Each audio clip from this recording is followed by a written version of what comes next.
What is up, guys? Zach Ginn here. Rick Ginn here. And we are here for day 2 of the 7 Deals in 7 Days Challenge.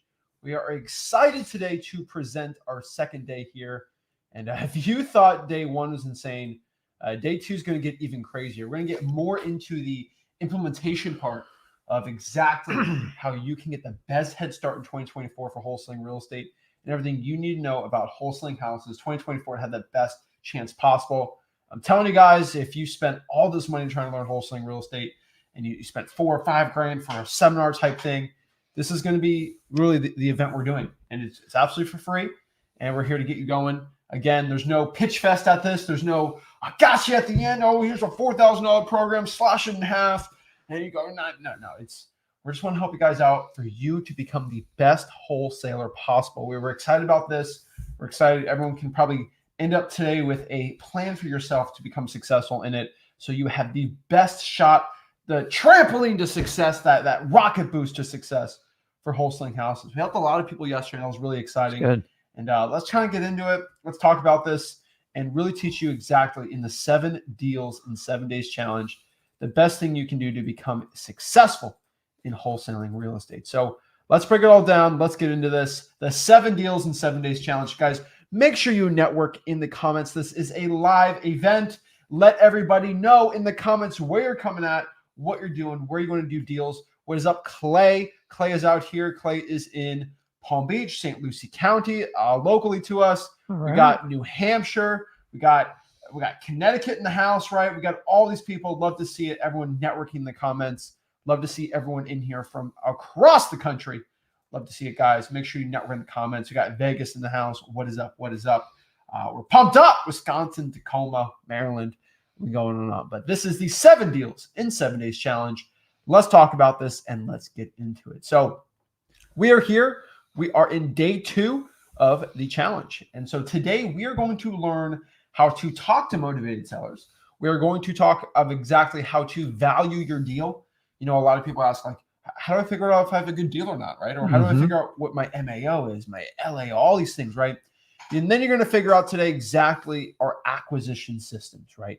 Exactly what we tell to the sellers to get them to really sign a contract for deep discounts, right? And actually get them to sign it and do really well. And then last but not least, you know, how to sell that wholesaling deal you have under contract for the best assignment fees. Also, there's a lot of stuff in there. We're going to talk about title companies, how to find the best ones, virtual wholesaling 101, exactly a game plan, steps to wholesaling, everything you need to know to get your first deal this month, and heck, even your 7th deal in 7 days. This is what we're talking about today. We're excited about this. We're ready to go. So let's talk about this. And so let's just kind of get into it. Let's try to learn how to talk to motivated sellers, right? I think the first thing we have to understand, if you're watching this as a beginner, you're probably really nervous to talk to a motivated seller, right? I mean, I was nervous talking to my first seller. I know you were nervous talking to your first motivated seller. It's a little scary. And the only way to get over that is by just doing it, right? Yeah. So when you deal with a motivated seller, it's you have to target a list and you got to figure out how to get into them. We're taking care of something here. So the reality is most wholesalers, they don't focus on motivated sellers. In fact, I'm here to tell you, most of the wholesalers I deal with, you guys send deals and I want to help you out, but you can't just look for houses for sale. That's actually the last thing you want to do. You got to find some form of motivation. And the biggest question is like, Rick, Zach, how do I find motivation? And you have to go out and seek it. This is the part of marketing of wholesaling. Is going to make or break you. But you've got to remember, when we're talking to anybody looking to sell their house, if there's not a form of motivation, either the house is motivated or they had a motivating factor, it's going to be problematic. Why? Because you're going to waste time. How are you going to get a deep discount when someone's already got it listed on market 15 to 20% above price and you're looking to get a deep discount? Most of you guys you skip this part. And this is where you make the biggest mistake. Don't waste your time on people that don't want to sell you a house. Oh, it drives me crazy. You guys, when it comes to talking to these motivated sellers, it's all about just doing it. It's the best way. You know, one of the best analogies I hear is you can't read a book on how to ride a bike, right? No. And that's the truth. Talking to sellers, acquisition, all that. It's like riding a bike. You just got to do it. And yes, guess what happens when you ride a bike? You're going to scrape your knee. You're going to fall off of it, right? Does that mean you're never going to do it ever again? No. You just got to do it. And the more you do it, the better you are. It's going to hurt a little bit too. There's going to be a little bit of pain. And I'm not talking about physical. You get a little bit tired and stuff, but your ego and your personality is going to get hurt. And that's where most of you're just not used to it. Remember, the biggest part of wholesaling is you actually have to grow out of your old self to take on this challenge, because you admit your previous version of you wasn't what you wanted. And you should grow till the day you die. But don't be one of those people that tries, you ever see, so you ride a bike. I was old school, man. No knee pads, no nothing. Yeah. Just let the blood fly. He'll figure it out. That's what my dad said. And then like sometimes today, some of you guys are like, you put bubble wrap all the way around your kids. It's not going to work. Knee pads, stuff like that. We give you the safeguards. You've got to find motivated sellers. But remember, you can read a book on wholesaling. You can take a class on it. But until you immerse yourself, you are not going to learn the skill set. Exactly. So let's kind of talk about talking to motivated sellers. The first thing we have to understand is stop being scared. You cannot be scared by doing this. You just got to do it, right? Yeah. I mean, so when we talk to motivated sellers, most of your anxieties and stuff is just in your head. This actually has nothing to do with wholesaling at this point. See, most of you will seek out the list. You'll find the list. You'll actually take action, go out, reverse driving for dollars, every technique, cold calling, and then you get to either meeting with the seller or talking to them on the phone and you freak out. Why? Because you're not used to it. You're scared. It's okay. Scared means, in this setting, the way we're teaching you, it means you're growing and you're going to be uncomfortable. You've got to stay in that uncomfortable to grow.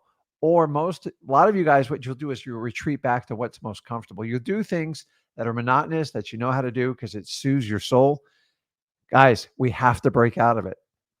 Guys, and here's the really cool part. When you meet with one or two sellers, that scared goes away in like 2 minutes, right? Oh, yeah. It's gone.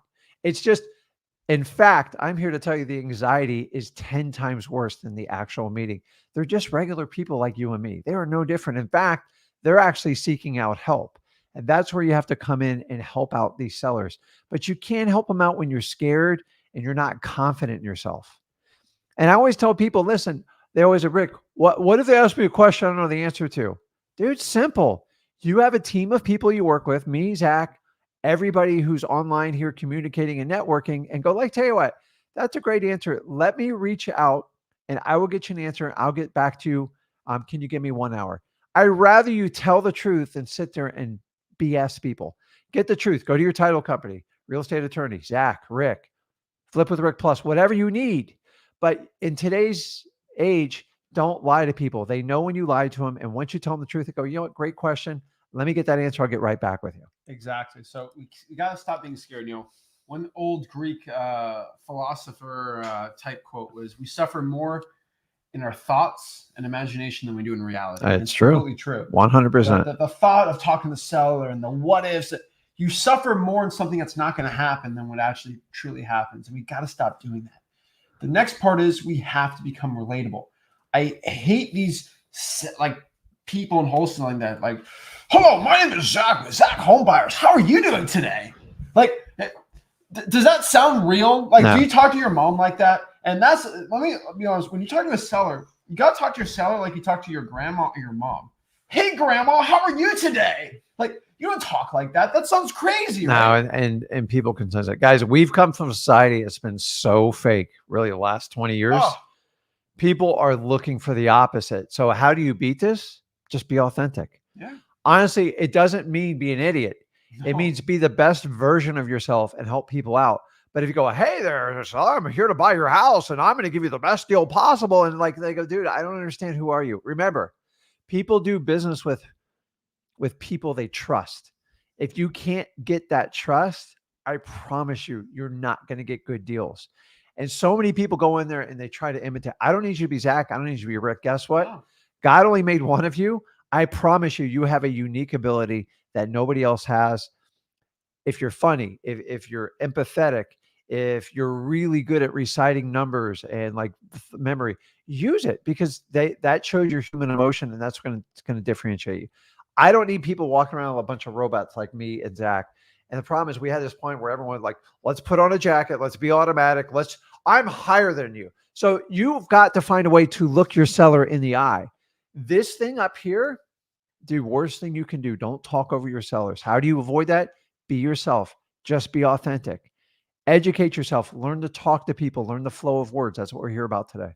I agree. It's so ridiculous. Our competition sometimes in the market talking like that. When you hear me talk to a seller, it's, hey, how are you doing today? Like, it's how I talk to regular people. Like, just myself. And this comes back to another point here. Don't sound like a salesman. People don't like when you talk like that because they know you're talking like that to get something out of the conversation. Like, you're trying to get a contract. You're trying to get them to sell. Like, it's salesy. I hate that stuff, right? You just got to sound like a regular person and just have a regular conversation. And I'm always when I'm talking to a seller, it's like, this deal doesn't fit. No big. I'll just go to the next one, right? Yeah. And it's not like, oh, you need to go to me. And like it feels weird, right? And like people, it's like this. I can't explain it, but it's this sense of energy. When you talk to someone and they're trying to manipulate you. A lot of people think of sales as manipulation when it's really not, right? The process of talking to a seller is building trust and really just qualifying and asking questions. There's no selling at all with this when talking to the seller. And when I have a regular conversation with them, I'm more like, I don't even know if I want to buy this. Like, let me ask you some questions about it to see. If it's a fit, it's a fit. Versus, it's a 4-bedroom. Okay, well, and like, it seems fake. And when you sense that fake energy, someone's not being truthful with you. And when people are not truthful with you, you subconsciously can't trust them. And so that's why, kind of people's guards are down when you're just talking regularly. But when you're talking like, it's stressful. And selling the house like this is stressful for the seller. You don't want to be stressful for them too. Here's a perfect example. If you had to put a new roof on your house and one of your good friends was working for a reputable roofing company, do you think you would go through Google and search all that? Or are you just going to reach out to your friend? No. Why? Because you have established trust. People want to do with business people. They want to do business with people they know, they trust, and are just like them. So you've got to be like-minded. Keep it in mind. Because if you can befriend people and build an amazing relationship, that's the hard part of what we do. And a lot of people call the sales process. I've gone on a limb. I go, dude, we are guides. Once we find our targets, we just got to kind of land them. We got to bring them in on the runway, and they will zigzag all over. That's what we're here to talk about. I agree. And so, you always talk about that. Like, what if you were going to be your motivated seller is your grandma and you're going to buy her house? What are you going to do? They say, oh, my, I can't afford the tax payment. That's why I got to sell it. Are you going to say, oh, okay, grandma, what's the square footage of the property?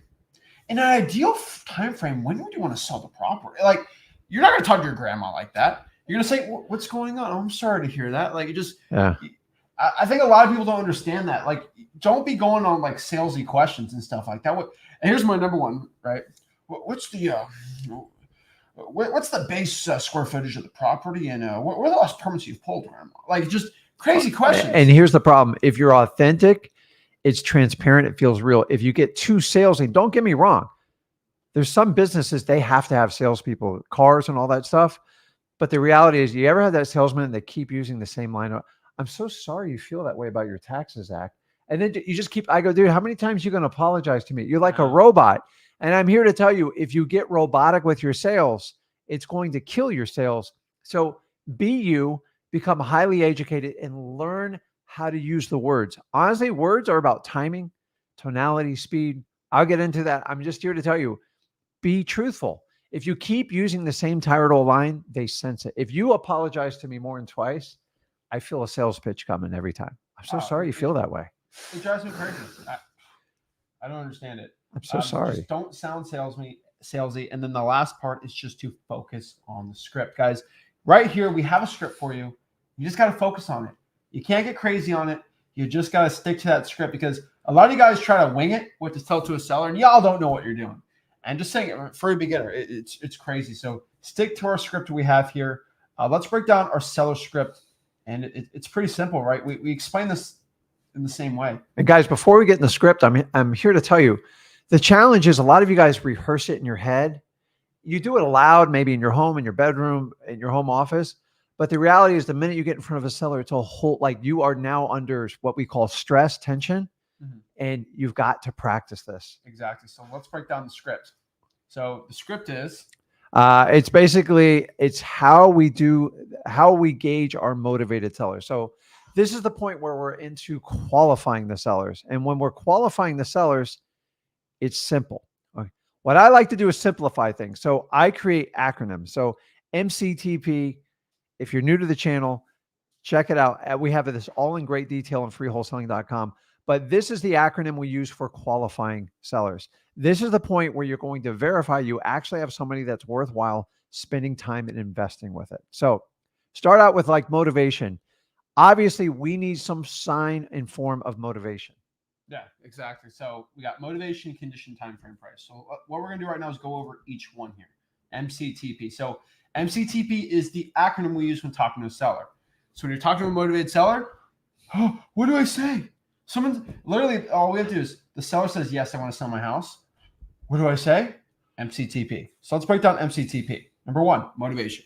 Correct. So at this point, here's what you don't want to do. Mr. Seller, tell me what your motivating factor is to sell your house. They're like, what are you saying? So this word is more for us, the wholesalers, so we can understand. We have to find the motivation. Now, the really cool thing about MCTP, sometimes seller will like skip. So you ever been going through a script and like someone like jumps to the bottom and the salesperson gets all like, oh my God, this is why I like acronyms, because you can just keep going through it. So I'm simply going to start out and find out, Michelle, tell me a little bit about what's going on with you in the house. I'm very interested. I want to kind of learn your story and your background.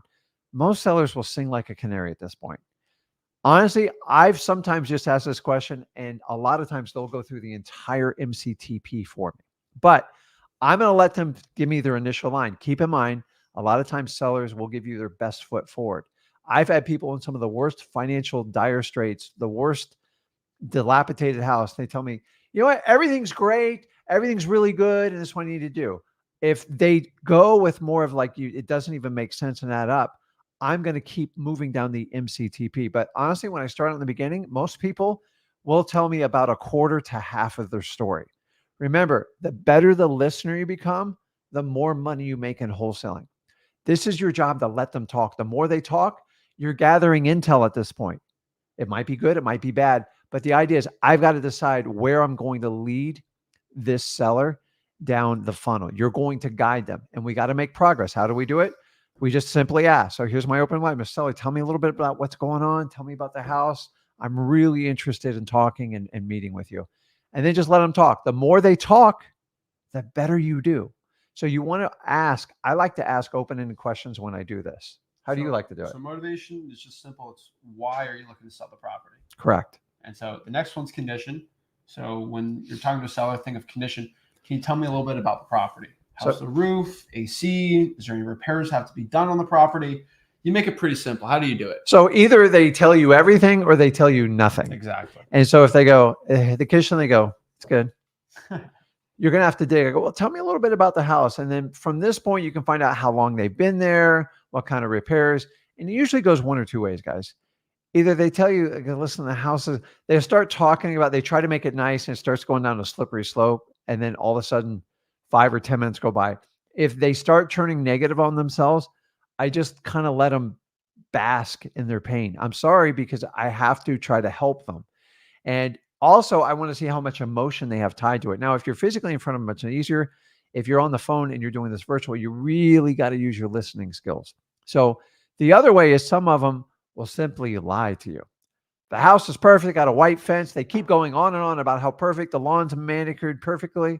And I just say, Mr. Seller, sounds like a perfect house. Why on earth would you consider selling it? I'm trying to get their natural reaction. They're obviously talking to you. There's usually a reason. Most people hide. Guys, you've all been on social media. Everybody puts their best foot forward. You have to talk and engage people to really get to the truth. The whole part of what me and Zach are teaching you is if you can get to the truth, you can help people out. If you can't get the truth, you waste a ton of time. So ask them about the condition. And remember, this is the point where you want them talking a majority of the time. And then your job is to guide them. If they're doing yes, no answers, guide them down there. How old's the house? When's the last time you switched out the roof? Tell me more about the bedroom, stuff like that. Exactly. So that's condition. Now, the next one here is time frame. Time frame is pretty simple. Hey, Mr. Seller, when are you looking to sell the property? When's a good time frame? An ideal scenario or ideal world, when would you be looking to sell it? And just kind of get from there, just trying to see where they're at. Is it a month, a week, a year, when they're looking to sell the property? Then last is P, price. We want to try to get a price out of the seller, right? Yeah. So just to piggyback on the time frame, to me, it's one of the most critical times because people will go, listen, when you looking to sell the house by, some people go, listen, I have to have it sold by the end of this month because I'm moving with my sister Sally up in New Hampshire. Bingo. Really hyper focused because they want to cut a deal usually right there. If they go like this, I have no idea. Or because if you guys have ever moved, on average, it takes someone 90 days to even go through the basic process. So if they haven't even thought about it and they don't give you an answer, you're a minimum 90 days usually away from striking a deal. Now, I use this as leverage because we're not going to be moving in the house and we can be flexible with it. But time frame's so important. So that moves us on the price. So this is where most of you miss the point. Most of you try to attack price before you even qualify the sellers, and you're literally wasting your time. Everyone's got a price to sell something. Do you agree? Oh, yeah. So if you ever get that, hey, if the price is right, I'll sell it. That means you have a non-motivated seller. Just move on, be nice as you can, and then just follow up 6 months down the road. But hey, how do you ask it? I'm real simple about it. I don't ask the word price, ask, offer, list, anything like that, because they have negative connotations to retail. I'm simply going to say, remember, I want to get into my seller's subconscious answer. Because listen, 95% of the people, when you meet with, they already have a bottom line price in the back of their head. If you want to know how to get it, you don't do it like this. Hey, Mr. Seller, what's the cheapest you'll sell me this house right now? That's how I started out wholesaling. That's what I was taught. So I simply say, hey, Mr. Seller, what do you need to get rid of this house? So I'm going to use words. What do you need to let it go? Stuff like that. I'm not going to go price, ask, offer, anything like that. And sometimes they go, what do you mean by that? Really, like, what do you need to move on? Because I want to find out. Remember, I am not a realtor. I'm not asking for full price. And honestly, I have a number I can't go past. So I'm going to fish at this point. Now, at this point, sometimes they give you an answer, but I would say a lot of times they don't. And you guys know that. I see it in your comments all the time. Yeah, I'm out in the field. I spent 7 years just meeting with sellers. I'm here to tell you, it used to frustrate the what out of me. It just like, what do you mean? You've got to give me a price. My teacher said you have to give me a price or I can't move forward. So I constantly got stuck in this challenge, and simply I want to use words to get in your subconscious answer because I want your bottom line price without saying what's the lowest price you'll sell this to me. So we have a couple tricks we're going to teach you at some point in today's training. I'm going to show you methods on how to get this when they don't give you a price. Because a lot of you, I know when I started, I was stumped at this point. I'm like, hey, they won't give me a price. What do I do? I'm going to show you how to do it when we go through the acquisitions training. I'm going to go into detail on this. And guys, it's a lot of fun. Once you learn the skill set, it works out great. Exactly. And so the next part here is how to talk to motivated sellers, some tips. So let me get some tips here. Again, let's reiterate this. Stop being scared, be relatable, don't sound like a salesman, and focus on the script. Let's bring it from the top here. When it comes to talking to a motivated seller, let's break this all down. When it comes to talking to a motivated seller, number one, stop being scared. Just get over it. It's gonna happen. They're not gonna hurt you. Don't be a little baby about it. Stop being scared. Next here, be relatable. All right? Be relatable. Be like, just have the person understand you and actually get to know you better. I'm telling you, the person who can be more relatable is usually going to win out. And how do people become relatable to you? People like themselves. Shocker. And so if you can match them with energy, that'll be a really good one too. And so you got to be relatable here. Don't sound like a salesman and just focus with our script, that MCTP. So a normal conversation. Yes, I want to sell my property. M, motivation. Why are you looking to sell the property? C, condition. Tell me a little bit more about the property. Time frame. When are you looking to sell the property? And lastly is price. What price or ballpark range you're looking to sell the property for? It's very, very important. When I was first starting out wholesaling real estate, the best line was, can you give me a ballpark? You were looking to sell the property. Just a rough range to help you out a lot. And so that's talking to sellers. And so what we really need to do right now is kind of do our full acquisitions breakdown. So you know exactly how to close motivated sellers. So I'm going to let Rick take the stage here, one of the best acquisitions people. But really quick, we're getting a lot of questions what is it? Is this recorded? Is it live? Is it recorded? This is not live. It's not live, guys. It's live. And so, really quick, just to let everybody know, I love flexing on a guru because I'm live in the comments section. No, we're live. Here's time.gov. Sorry, I have to flex on the gurus. So can we stop with the? Is this live? This is live. I'm doing this live. I never will not do this live. I'm here to help the people out. Okay, this is always a live thing. Ask your questions, network live in the comments, and we're ready to go. And so flex on the gurus in the time.gov. But let's Rick take it away and talk all about acquisitions. So get out. Go do some more. Oh, geez. Okay. So guys, acquisitions. I know a thing or two about this because keep in mind, I spent an entire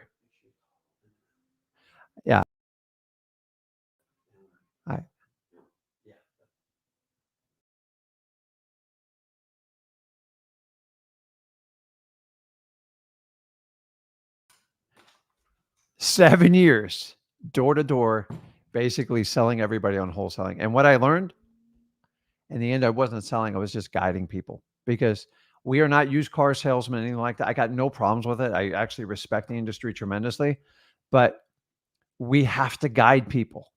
And just look at it like a runway. They go left and right. I got to kind of bring them in. So let's walk through it. I want you to understand this.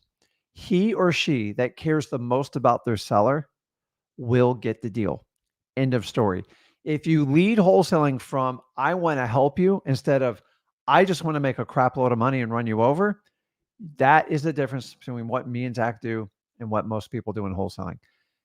I don't have a huge sales pitch for people. I am extremely authentic and I constantly guide them down. And that's the beauty of wholesaling. Everybody's got a different way of doing it. If me and Zach gravitate you toward it, let's jump into it. So I'm going to pop up my screen here. So acquisitions, this is where we acquire contracts to sign properties so we can sell them for a profit. Now, you're not a typical salesman. I told you, you are a guide, and we got you covered on what to say. Let's walk through it, and I want to show you how this works. So we're not salespeople. I tell you this all the time. I'm just going to keep going over. Everyone's like, oh, I got to do sales training for wholesaling. I go, listen, if you have the same tired line every time you do it, the reality is there's only so many objections in wholesaling. And once you understand how to help people out, you can overcome any objection. You see, if you just want to memorize a line, you're going to fail eventually doing it. So we want you to be authentic.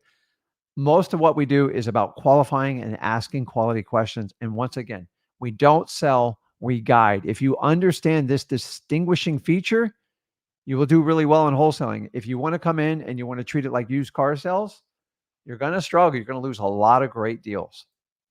So let's clarify the difference between marketing and acquisitions. You have to understand this part.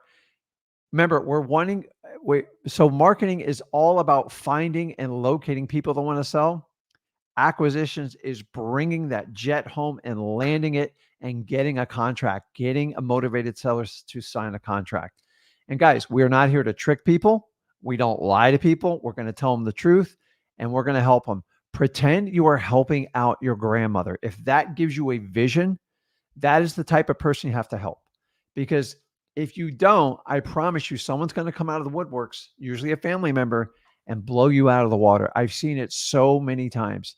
If you don't treat your sellers and take great care of them, your deals will fall apart. I see it all the time. Be a human.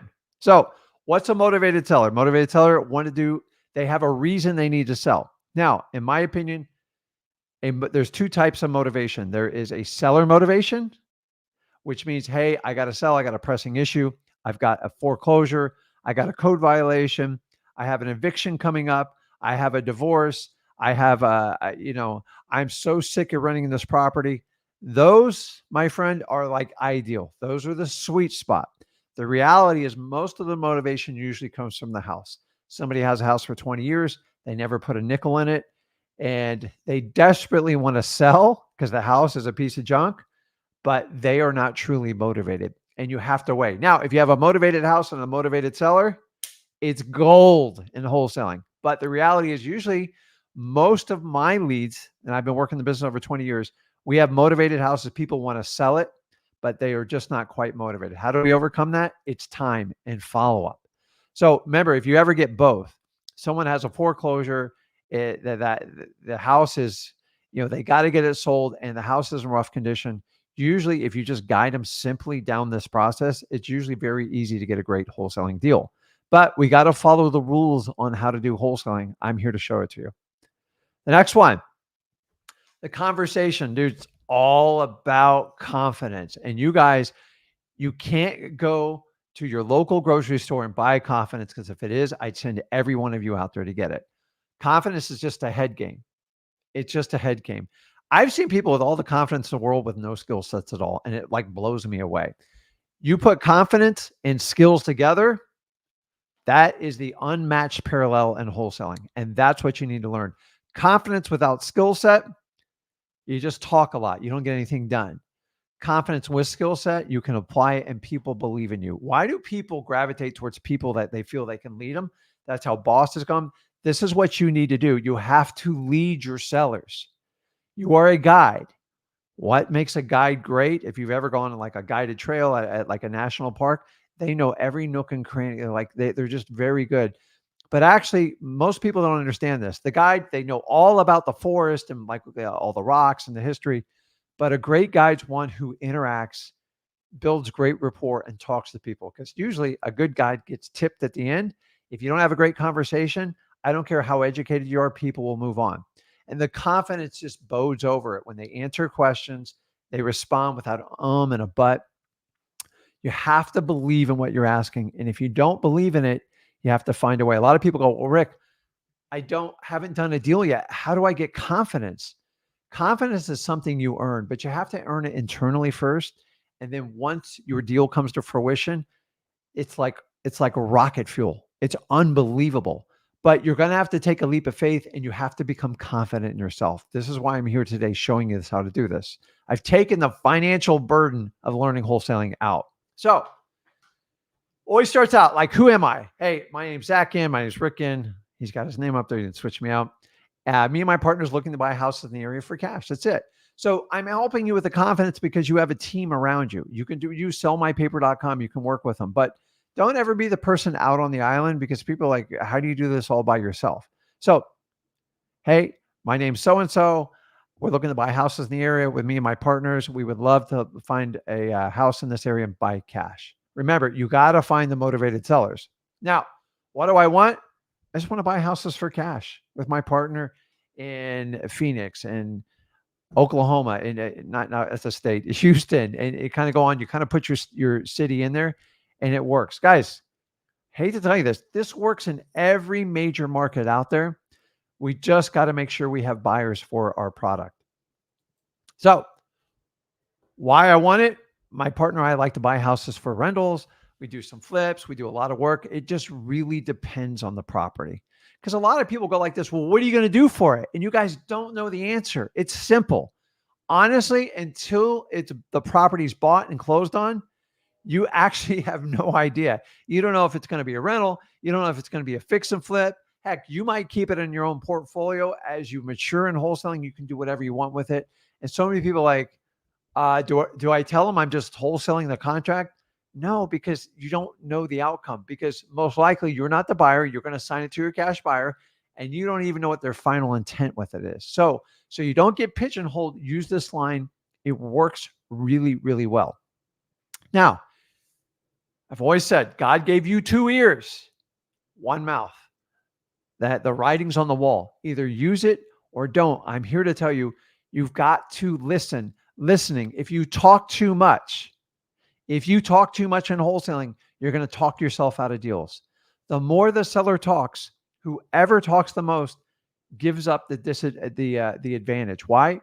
Because I am just consuming every piece of word you're giving me, and I'm contemplating a plan on how I can solve your problem. If you don't give me information and I talk 80, 90% of the time, you usually freak the sellers out. You don't know what your seller wants until you ask them. How do you get that information? They actually have to talk to you. How do you let them talk to you? Shut your mouth and let them talk. I'm telling you guys, this is one of the key distinctions. I talked way too much when I did wholesaling. And once somebody sat down and said, Rick, just shut your mouth and let them ask a question and shut up. Why do we talk in between gaps? Because you're uncomfortable. Why do we do ums and buts? You're trying to buy time. Why don't you learn the skill sets, ask a question, and shut your mouth? Silence is one of the most powerful closing tools you can ever have. Why? Because it forces your prospect, your lead, to respond with data. Once you have data, you can assimilate a plan. The more you know about your seller, it's much easier to help them out. If you don't know anything, you're going to try to give them a cookie cut plan. I'm going to buy your house 70 cents on the dollar and get it done. They don't want to hear that. You've got to ask the questions. Use your ears. God gave you two. Okay. Now, we have to avoid negative connotation words when we're talking to sellers. Remember, when you and me talk, we can talk about these words all day long. But if you say contract, it is proven, scientifically proven, people get like this nervous reaction with them. You ever had at night, unfortunately I've had this, or you're driving and you see the blue and red lights light up. Now, you're probably not getting pulled over. Maybe they're passing over and trying to get by to you in an emergency, but like your nervous system, your heart starts racing. That's what I'm talking about. So when you start using these words, the one word I didn't put up there, I never use wholesaler when I'm ever talking to a seller. They don't care. They don't give a crap. So stop saying it. So all these words up, investor, contract, I need your signature. We need to use replacement words for them. And I will show you those replacement words. And by the way, they're all at freewholesaling.com. We go into like deep detail on them. Now, I talked earlier about your tone and tonality. We're talking about words. This is where people think sales is all about, I have to memorize a line and respond to the objection. The reality is, if you learn how to use the words, and this is universal in all languages, it's not just English, but you've got to learn how to use your tone and tonality. It's everything. Let me ask you, if I start screaming at you like this, you probably think I'm excited or I'm ticked off. And that's why, because when someone screams or yells, that's what it means. So you've got to understand how you say the words is almost as, if not more important than the actual words you say. If you don't believe me, start listening to yourself, how you talk to your family, how you talk to your friends. They know your patterns. And if your patterns aren't good, you're going to have to go ahead and break forward. Let me give you an example. Some of you don't smile. You don't smile. And I can tell when someone's smiling when they're talking to me. Obviously, when they're in front of me, you have to smile. If you don't smile, you are just a stick in the mud. Now, if I'm on the phone, oh, Rick, how do you want me to smile? Smile even harder. Why? People can feel it's an energy. I don't know how to equate it to you. I got 21 years of data on this. You have to do it. And keep in mind, when your seller is excitable and they're high-pitched or something like that, you've got to match it. If they're slow and they're quiet, you have to match it. It's that simple. Remember, they want to do business with people that are like them. Studies show if you match tonality and you match the speed on how they talk and your tone, you automatically get a certain vibe and you connect with them naturally. Now, listen, this is way above my head type of stuff.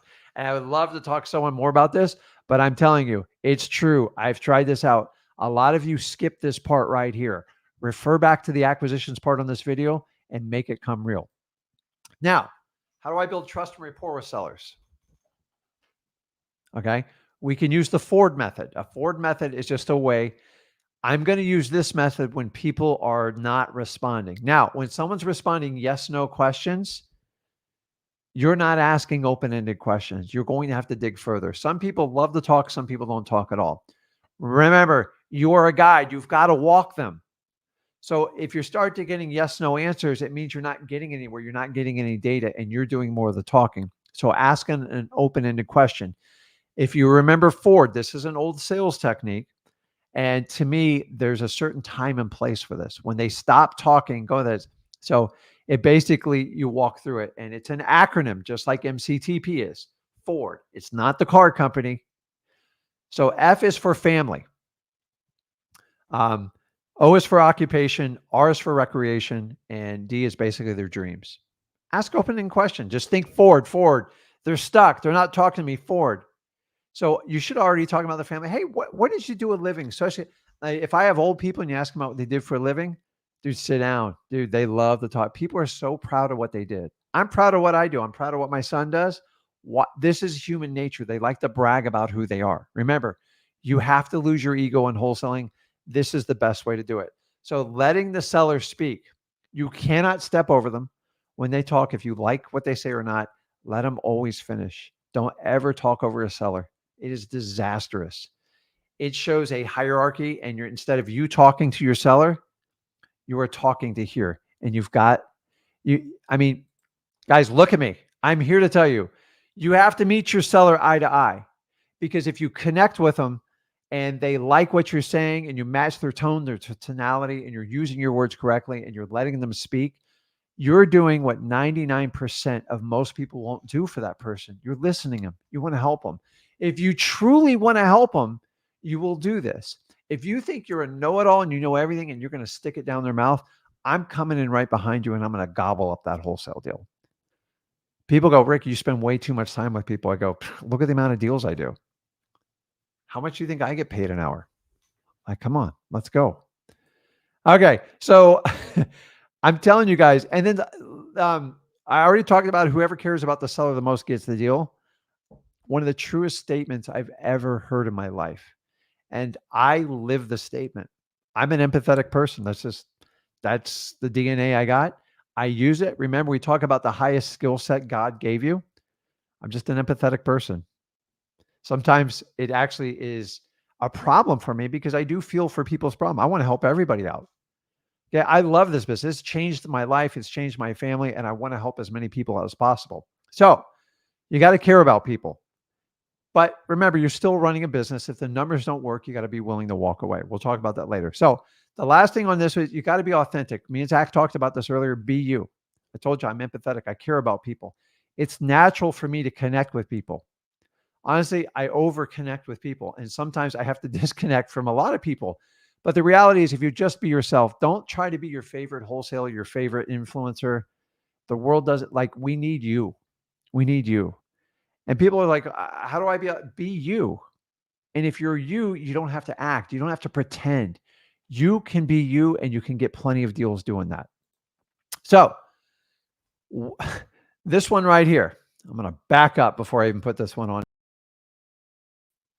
Let me take this off. Guys, when it comes to wholesaling, one of my big 21 years plus things I learned is remember, our outcome is what? To get a yes. That's our goal. We want to get a yes. I'm here to tell you, I'm okay getting a no. I'm actually a yes or a no is actually a good outcome. The reality is, most of the time, if you don't have training, you know what you're doing, you get a maybe or I'll get back to you. This is what we call the friend zone, and it's literally torture. You don't want to be there. Nobody wants to be the backup prom date. So you have to set things up. A lot of people call it framing it. Me and Zach like to call it conditioning. We're talking about conditioning the seller. And here's how you prevent from being in the friend zone. You ever been in the friend zone? It's kind of a high school place. Now you're a grown adult and you're back in the friend zone. This is where they want to be friends with you, but they don't want to date you and they don't want to marry you. Okay. I'm looking for a commitment. What's my commitment? Yes. If I get a no, be okay with it because they're saving you a ton of time. So how do we do this? Let me go forward. Conditioning sellers. It is an absolute must. I don't let anybody go on my appointments without doing this. So I put this up there so you guys can save this. And it simply says just like this. I do this on the phone before I come out, and I reaffirm it if I go on a physical appointment or I do a virtual appointment on the phone. It said, listen, before we take a look at a house, I don't want to waste your time. I'm usually busy. I usually only come out to look at the property once. So before I come, I just want to make sure you're ready to make a decision.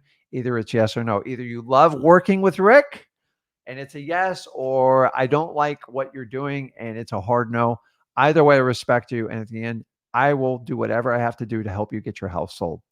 You have to condition them, because if you do this, you have to make a decision, yes or no. Now, a lot of times if they don't want to make a decision, they'll tell you up front. And then sometimes you have to wait. And sometimes it takes time and circumstances to change it. But keep in mind, if you don't precondition the statement and you get to the end and they go, well, I have to think about it. Or I go, well, listen, John, remember when we talked over the phone earlier and before I met you here today, we agreed we would make a decision today, right? and you just wanted to meet with me, see if I'm going to qualify, see what the offer is going to be, I think we've established all that. What is it that's making you uncomfortable at this point, and how can I help you solve that problem? You see, most of the time, if you do this thing up front, they're going to honor their word because they made your word with you and they can't hide behind it. So they're like, you're right, Rick. You told me, yeah, you need a decision. And then usually you can, and what I do is I use this to help find out what's holding them back. So at this point, it's usually one or two things. But if you don't do this preconditioning statement, you can be a backup, you can be a second fiddle, and I don't want anyone to be stuck in this. This right here took me a good 4 years to learn this. Once I did this, it was a complete game changer for wholesaling. Why? I got much more decisions. And guys, I'm okay getting a no, because sometimes there's just some properties don't work. Honestly, I'm going to get a majority of no's, but maybes, it's like the poison pill. You don't want to take it. So guys, when it comes to the appointment, it's real simple. On the appointment, I'm talking about these are physical. We'll talk about virtual. Walk around the house, point out anything and act like you're buying a car. I know that sounds weird, but like, how do I go and check out the house? Remember, at this point, you should already have an idea of the condition of the house. At this point, you're just going to verify it. And unless something crazy sticks out, 9 times out of 10, you know exactly what you're walking into. Now, the appointment really, once again, this is to build that rapport and make it a huge connection with you and your seller. This is the point you're going to do it.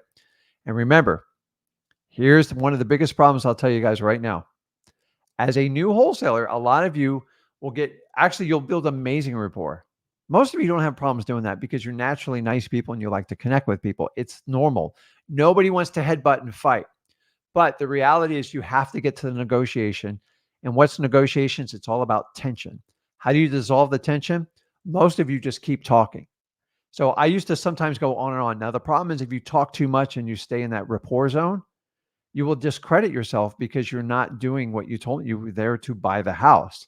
And if you don't get to the point, the seller's like, you're making them nervous and you're creating tension. So you have to get to your closing line. I call it the transition statement. And so if you find yourself talking too much and you don't want to get to the negotiation, just do like this. And Mr. I could talk to you all day about the kids. You know how much I love spending time with family and going skiing, but we are here for a reason. Do you mind if we talk about the house and figure out if we can do a solution for you? That is your transition statement. Now you're going into negotiations. And if you understand that, let me back this up. If you understand that, because guys, I've been doing this 21 years. I'm here to tell you, a lot of wholesalers get stuck in the rapport zone. If you stay in it too long, it's going to be a problem. Another line you can do is like, Mr. I got to tell you, when we're done talking and buying your house, I'll always precondition them. We can carry on this conversation afterwards. So you get them excited, like, oh my God, I would love to talk to you more about Rick. Let me tell you, when I find the guys that want to talk about like fishing and old cars, piece of cake. Sometimes I have to talk about things I don't know a lot about. And when I don't, so sometimes when I deal with females and it's a subject I know nothing about, I make it as an opportunity to let them teach it to me. People love talking about their hobbies. Think about the things that brings you the most joy in life. And if someone like comes to me, I go, well, tell me more about this crocheting. I'm just going to listen. I'm going to be a sponge. Doesn't mean I learned something about it, but people love to talk. So we want to get to that closing line. This is one of the biggest problems people get hung up on. So we go to the low ball. I call it the go for no. We call it the low ball. Why do we do this? I do this to protect you as a wholesaler. Why? Because the number one problem I see with wholesalers today, most of y'all pay too much for the property. Why? Because you want to get a yes. And what happens when you want to get a yes? You're going to get one. All yeses are not good in wholesaling. And I'm going to show you why. Because you're so nervous and you're so scared, you just want to get a yes. And if you do that, you're operating as a realtor. You're not operating as a wholesaler. And you're so scared of getting a no. But remember, the best cure in wholesaling is to get the property for the lowest possible price. How do I do that? Go for no. Stop going for yes. Let me show you how to do this. Now, here's the psychology around it.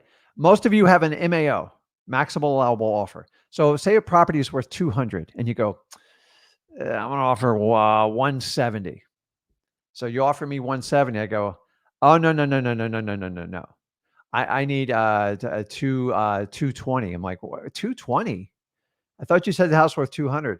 What happens is you have your bottom line number and you have your MAO. I call this your LAO, your least allowable offer. If you make an offer close to this, guess what you do to your seller? You naturally intrinsically force them to go up on price because they go, oh, he's going to pay me more. Stop trying to guess what your seller is going to pay for the property and ask them. How do I ask them? You have to go for no. So if the property's worth 200, it's real simple.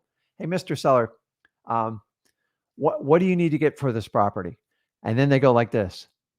I don't know. And that's what a lot of responses are. And at that point, you can decide you need to use a method to move forward because most of you are like, oh my God, I don't know what to say. Where's Rick and Zach? Here we go. Good cop, bad cop method, doing the go for no. Ready for this? Mr. Seller, I can appreciate you don't know, but I tell you what, I'm here to help you. I want to make this work out for you. I understand there's everything going on, but I tell you what, I do have a partner on this and I've already reviewed the numbers. I actually called him outside before coming here and he says, I can offer 110,000. Shut up. You've built maximum rapport to this point. This is where it's a little freaky. It's wildly uncomfortable, but this is what's done is needed to be done to get a great deal. Now, they're usually going to react to you. If they say yes, great, sign the contract. Very rare. Most likely they're going to react to you. Their reaction is what we call a counter in wholesaling. And remember, I got a counter without actually asking him what he needed. No, I tried it first. He didn't answer. I go back. Now, I blame my partner. My partner, Zach, man, he's brutal. He's terrible. But like, he goes, there's no way I can do that. Absolutely, Rick. You're absolutely crazy.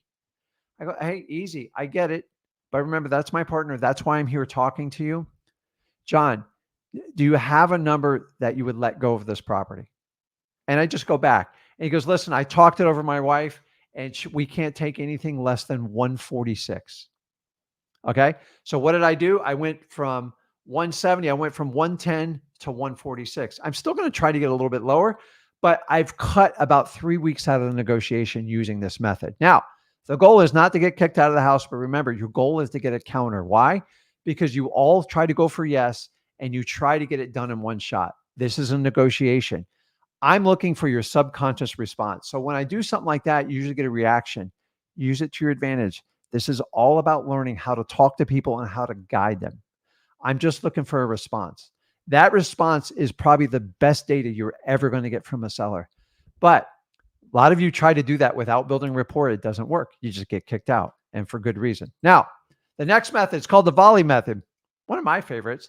Zach likes the good cop, bad cop. I like the volley method. The volley method is extremely powerful when they won't answer you. So, Mr. Seller, what do you need to get for this property to let it go? I don't know. You're here. You're the expert. You tell me. This is my favorite. Now, I learned this from a non-real estate expert, an incredible man. I'll share it on later. And he says, and so this is all about playing with the English language. And you can do this in any language. I just don't know how to translate the other ones. It says, Mr. Seller, I get it. You don't know what you need to, exactly what to get for the house. But if you had to guess, what do you think that number would be? Shut up. So think of it as a volleyball match. You serve, you keep hitting over till the ball hits the ground. Your job is every time they counter back to you, you don't let that ball hit the ground. And the key to this is you respond quickly. You don't do ums, you don't do buts, you respond. Why? You exude confidence and you actually eventually get a truthful answer out of them. So I ask them just like that, you know, what's the lowest you need to get? Well, Rick, you know what? I've thought about this for a while. Honestly, I'm just getting clueless at this point.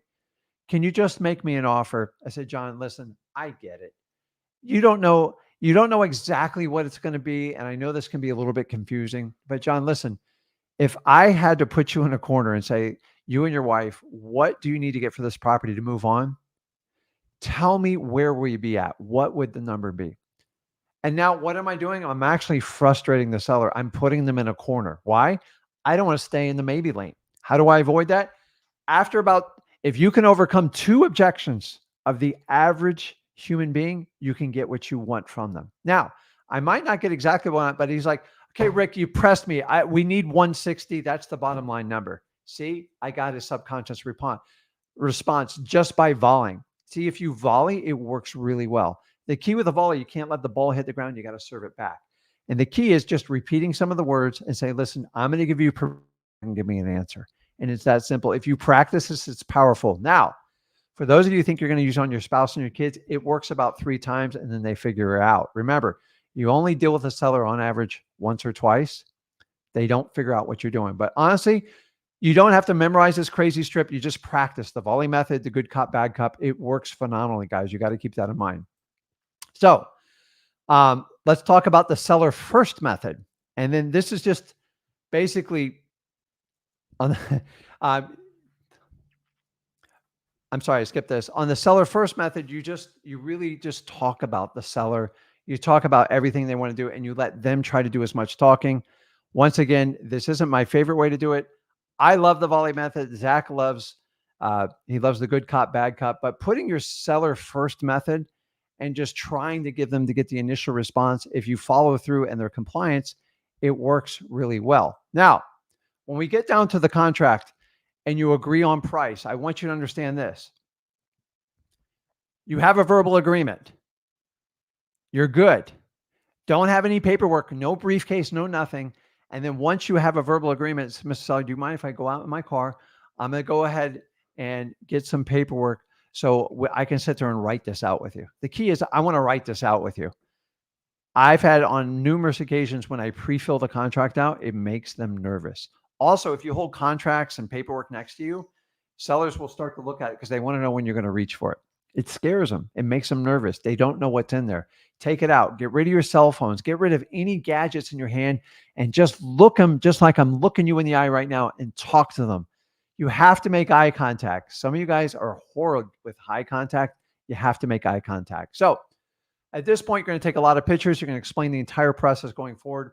And you and your partner are going to swing by the house. No change of the agreement. And just we're going to review renovations and we're going to try to figure out what we're going to do with the property. And once more on the day of the closing on the walkthrough. So you're always like, well, how am I going to bring my cash buyer in? You've got to find out what your seller is going to tolerate. Some sellers, they won't tolerate maybe 1 or 2 people walking through. And some of the houses are vacant. You can let a parade go through there. You have to know in advance where you're going to be with that.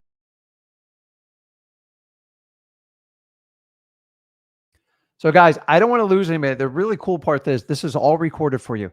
If you came and met me and spent 3 days with me, this is the conversation I give. I'm not holding back. Me and Zach are giving you guys everything you need, everything you've asked for. And I promise you I'm going to answer questions here shortly. And we will do that part. So let's jump back on here. So let's talk about virtual wholesaling real quick. No appointment, still conditioning. You still have to condition the seller. You get picks after the contract's signed. How do you do that? You get some boots on the ground or get someone to help you out with that. And what we do is write up the agreement first to buy. So important because you guys, if you're 1,000 miles away, you can't go look at the house before you write the contract. We always write the contract first. Why? We want to see that the seller has intent. And once we put boots and stuff on the ground, we got to make sure we have some sort of deal or we have a high probability for it because we got to spend a little bit of money when we do that.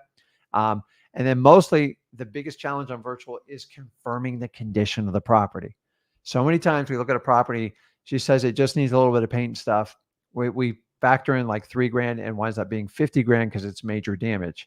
And that is the pitfall of virtual when they lie to you because you can't physically see it. So we have to carefully use our ears and listen to everyone that does that. So a virtual, one of the biggest keys I can tell you guys is stay on the phone till they sign. Now you're going to do some sort of electronic signature. You go to freewholesaling.com. We show you services used. These aren't complicated. They're relatively inexpensive. Don't be scared to mail a contract to them. You can overnight it with the USPS and put in a return envelope and it will track when they mail it back. It's about $25. It's not the end of the world. A lot of older people like to do it that way. Or you can send a mobile notary. Remember, most of the contracts don't have to be notarized to get signed, but it's an efficient way to have someone out there sign it. Now, remember, the notary's job is just to verify the authenticity of the person signing the contract. It is not their job to explain it. So sometimes what I'll do is have a speakerphone or even like a FaceTime, and I'll work with the seller, and the notary's job is just to get the signature. Sometimes it's very effective. That costs you about $50 to $75 to do that, but sometimes it is well worth it.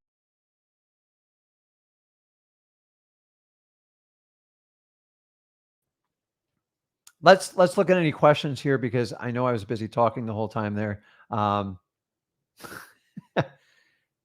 So here's a good one. Yvonne puts on here, I'm stuck here. Locked in a price too high, need to renegotiate the contract. This is awesome information. So I'm going to give you a quick tip. So when you do this, I want you to understand this. Unfortunately, this is a common error in most wholesalers. I start out doing this, and most of you will do the same thing. Hopefully you use the go for no method, and you can prevent this. It'll save you a lot of time. Now, you got to renegotiate. You have two strategies. If you're way off on your price, I mean like $50,000 apart, you really screwed up. What I want you to do is call the seller and say, listen, where do I send over the cancellation of the contract? And shut your mouth. Why? Once again, we're using the go for no method. We're looking for a reaction, a response from the seller. If they go, yeah, go ahead and send it over, we'll go with that. And they go, oh, wait a minute. Why? I need this thing closed. That is the perfect bridge for you to renegotiate any contract. End of story. Now, if it's close, 5 to 10 grand, I'm going to call up. I go, listen, Sally, I looked at the property with my contractor and we missed a few things. Do you mind if I go over them? Because I have to account for this stuff because you didn't tell me about it and I missed it. Listen, the good news, I still want to buy the property. We just need to make a slight adjustment. Are you open to that? Bam. That's it. Yvonne, use those exact lines and you'll learn them. Guys, go back and watch this video. I'm saving you 21 years of like dealing with every human situation possible. And I have failed on a lot of them, but over time and experience, you learn what to say to people. And that's why I have my mission to teach as many people as possible about wholesaling. But I applaud you for making the effort. It's okay if you overpay. Just let's fix it. And here's what you want to do as a wholesaler. You just don't want to keep repeating the exact same problem over and over, because that's where you're really going to have challenges when you do it. And I want you to understand. So back to it. I missed it on the first method. So sometimes I get brain fog on it. When we talk about the first seller method, this is it. So a lot of times, sometimes you guys have multiple people chasing down a seller. Please let me know in the comments if you ever run across any competition on your wholesale deals. I want you to understand, don't fret it. Remember, you have to be extremely different than everyone else. Me and Zach are teaching you the skill sets on how to set yourself apart from any other wholesaler or realtor out there. Now, when we talk about doing the first method, if you guys ever watched Ricky Bobby on Talladega Nights, he told his son for the longest time, either you're first or you're last. Okay. Does that make sense to anyone? Either you're first or you're last. And at the end of the movie, he says, son, I don't even know what I was talking about. You there's first, there's second, there's third. No. Me and Zach subscribe to the first and last. So if I have competition, they go, listen, I got 3 wholesalers coming by and a realtor. I say, Miss Seller, what time's the first appointment coming by? 10 a.m. I go, I tell you what, can I at least meet with you first? So I'm going to go meet with them first. Whoever meets with them first makes the best impression. It's about making an impression. I'm going to find out when their last appointment is. How do you do it? You just ask. My last appointment's at 2:00. That's fine. I'm going to wait around the block. And at like 2:15, I'm going to wait there, wait till that person comes out. And then I'm going to go in and I'm going to talk to them. And then they're going to give me all the information, all the other offers. And at the end of the day, remember, I never pay the most. I tell all my sellers that. But I'm going to care the most, and I'm going to make sure this gets done for you. And you know what? If I meet with them first and I meet with them last, you have a huge advantage. And never talk negative about your competition. It's not going to get you anywhere. And you just try to, so the seller always has a million questions when they get multiple offers. So if you're last, that is the best place to do it. But if you do the first and last, you can Ricky Bobby it and make it work. You can be first, you can be last. Like his dad, you can be second, you can be third. I'm telling you, guys, it works phenomenally. And it's so good. So what we want to do is move forward. And I'm going to bring in some experts here to help you with the next segment of ours to move us on in our wholesaling process. If you have any questions, pop it now before we swap out here. And I want to, let's see here. I missed one here. We're okay. We're going to save that for the comping section. Let's see here. So if you have any questions on acquisitions, you can throw it out now. And I'm going to bring my partner in here, and we are going to keep on going here. So let me see here. There's lots of questions in there. So we basically, at this point, we've gone through the entire acquisitions process, and we need to help. I'm trying to look here. All right, I'll look. Okay. What do you tell the seller and buyer each contacting the time frame between the purchase and sale and the time of the closing? So what do you tell the seller and buyer each kind? So they're two separate conversations. We're going to talk about the dispo side here shortly, but the most important thing is always going to be to your seller. A lot of you guys sign contracts and then you all complain about sellers ghosting you. You can't ghost your seller. You have to be available to them. You have to talk to them. What I like to do is just reaffirm them. And here's what I tell them. I tell you what, great. We have an agreement. We're going to go ahead. I have all the paperwork. I'm going to give it to my title company, ABC Title. And Judy at the title company is going to reach out to you. And she's just going to confirm some things for you, you know, that you're selling the property. And then they got to get some information to pay off your mortgage company. And that I find reaffirms your sale. It also lets them know you're legitimate and you're most at risk in your first 24 to 48 hours when you sign a contract. Because what happens, if you don't talk to them in 2 to 3 days, they start to get sometimes like remorse. And if there's not someone there to answer your question, you have a problem. If you have the title company reach out to your seller, they go, okay, Rick's legit. Oh my God. And they actually brag about you. Oh, Rick's a great guy. He helps out a lot of people. I'm so glad you got in contact with him. I got to get some information for you. And then when we do that, I'm going to call you back in 24 or 48 hours. And they quarterback.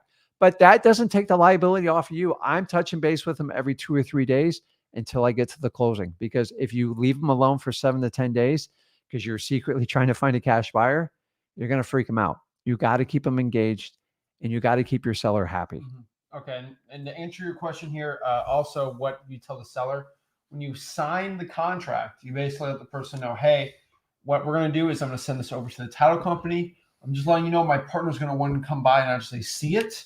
So I have to schedule time for me and my partner to come by and see it. It's not an inspection or anything like that. Yeah. We might need to go back even 2 or 3 more times, just FYI, maybe get quotes for flooring, some repair stuff. Is that okay with you?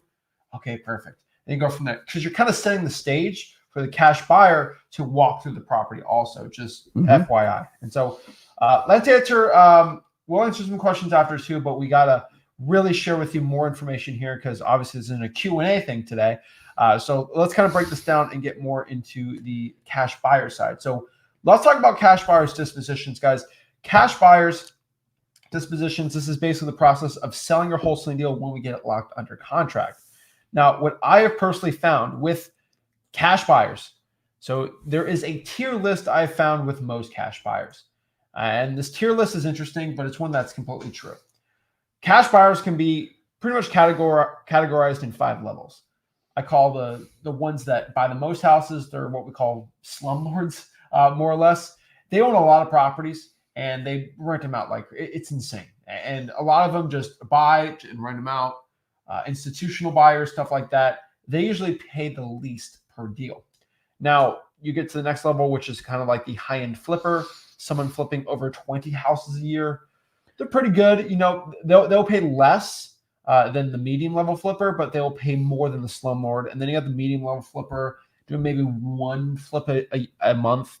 And then you got mom and pop flipper who's going to do 1 to 4 a year. They'll pay way more than the medium and high level flipper just because there's a lot less savvy and they will be able to stomach less of an ROI. And then my favorite are the fresh out of the seminar flippers. Those are kind of my favorite. They just went to a house flipping seminar and now they're willing, I can make 5% in a month. Whoa, right? And they're nuts.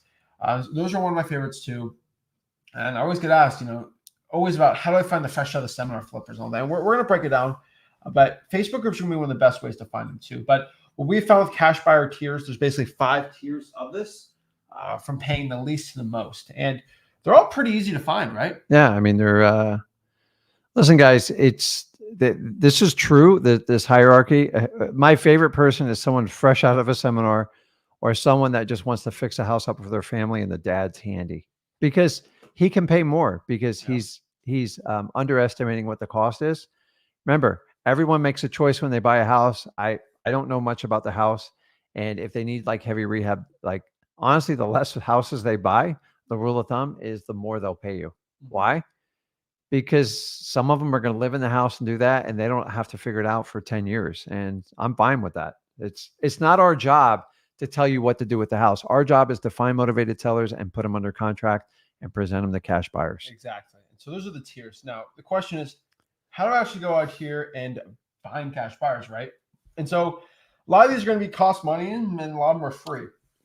Now, these are all of them, right? You can go to Craigslist. Find them. They're not my favorite way, but that is a way.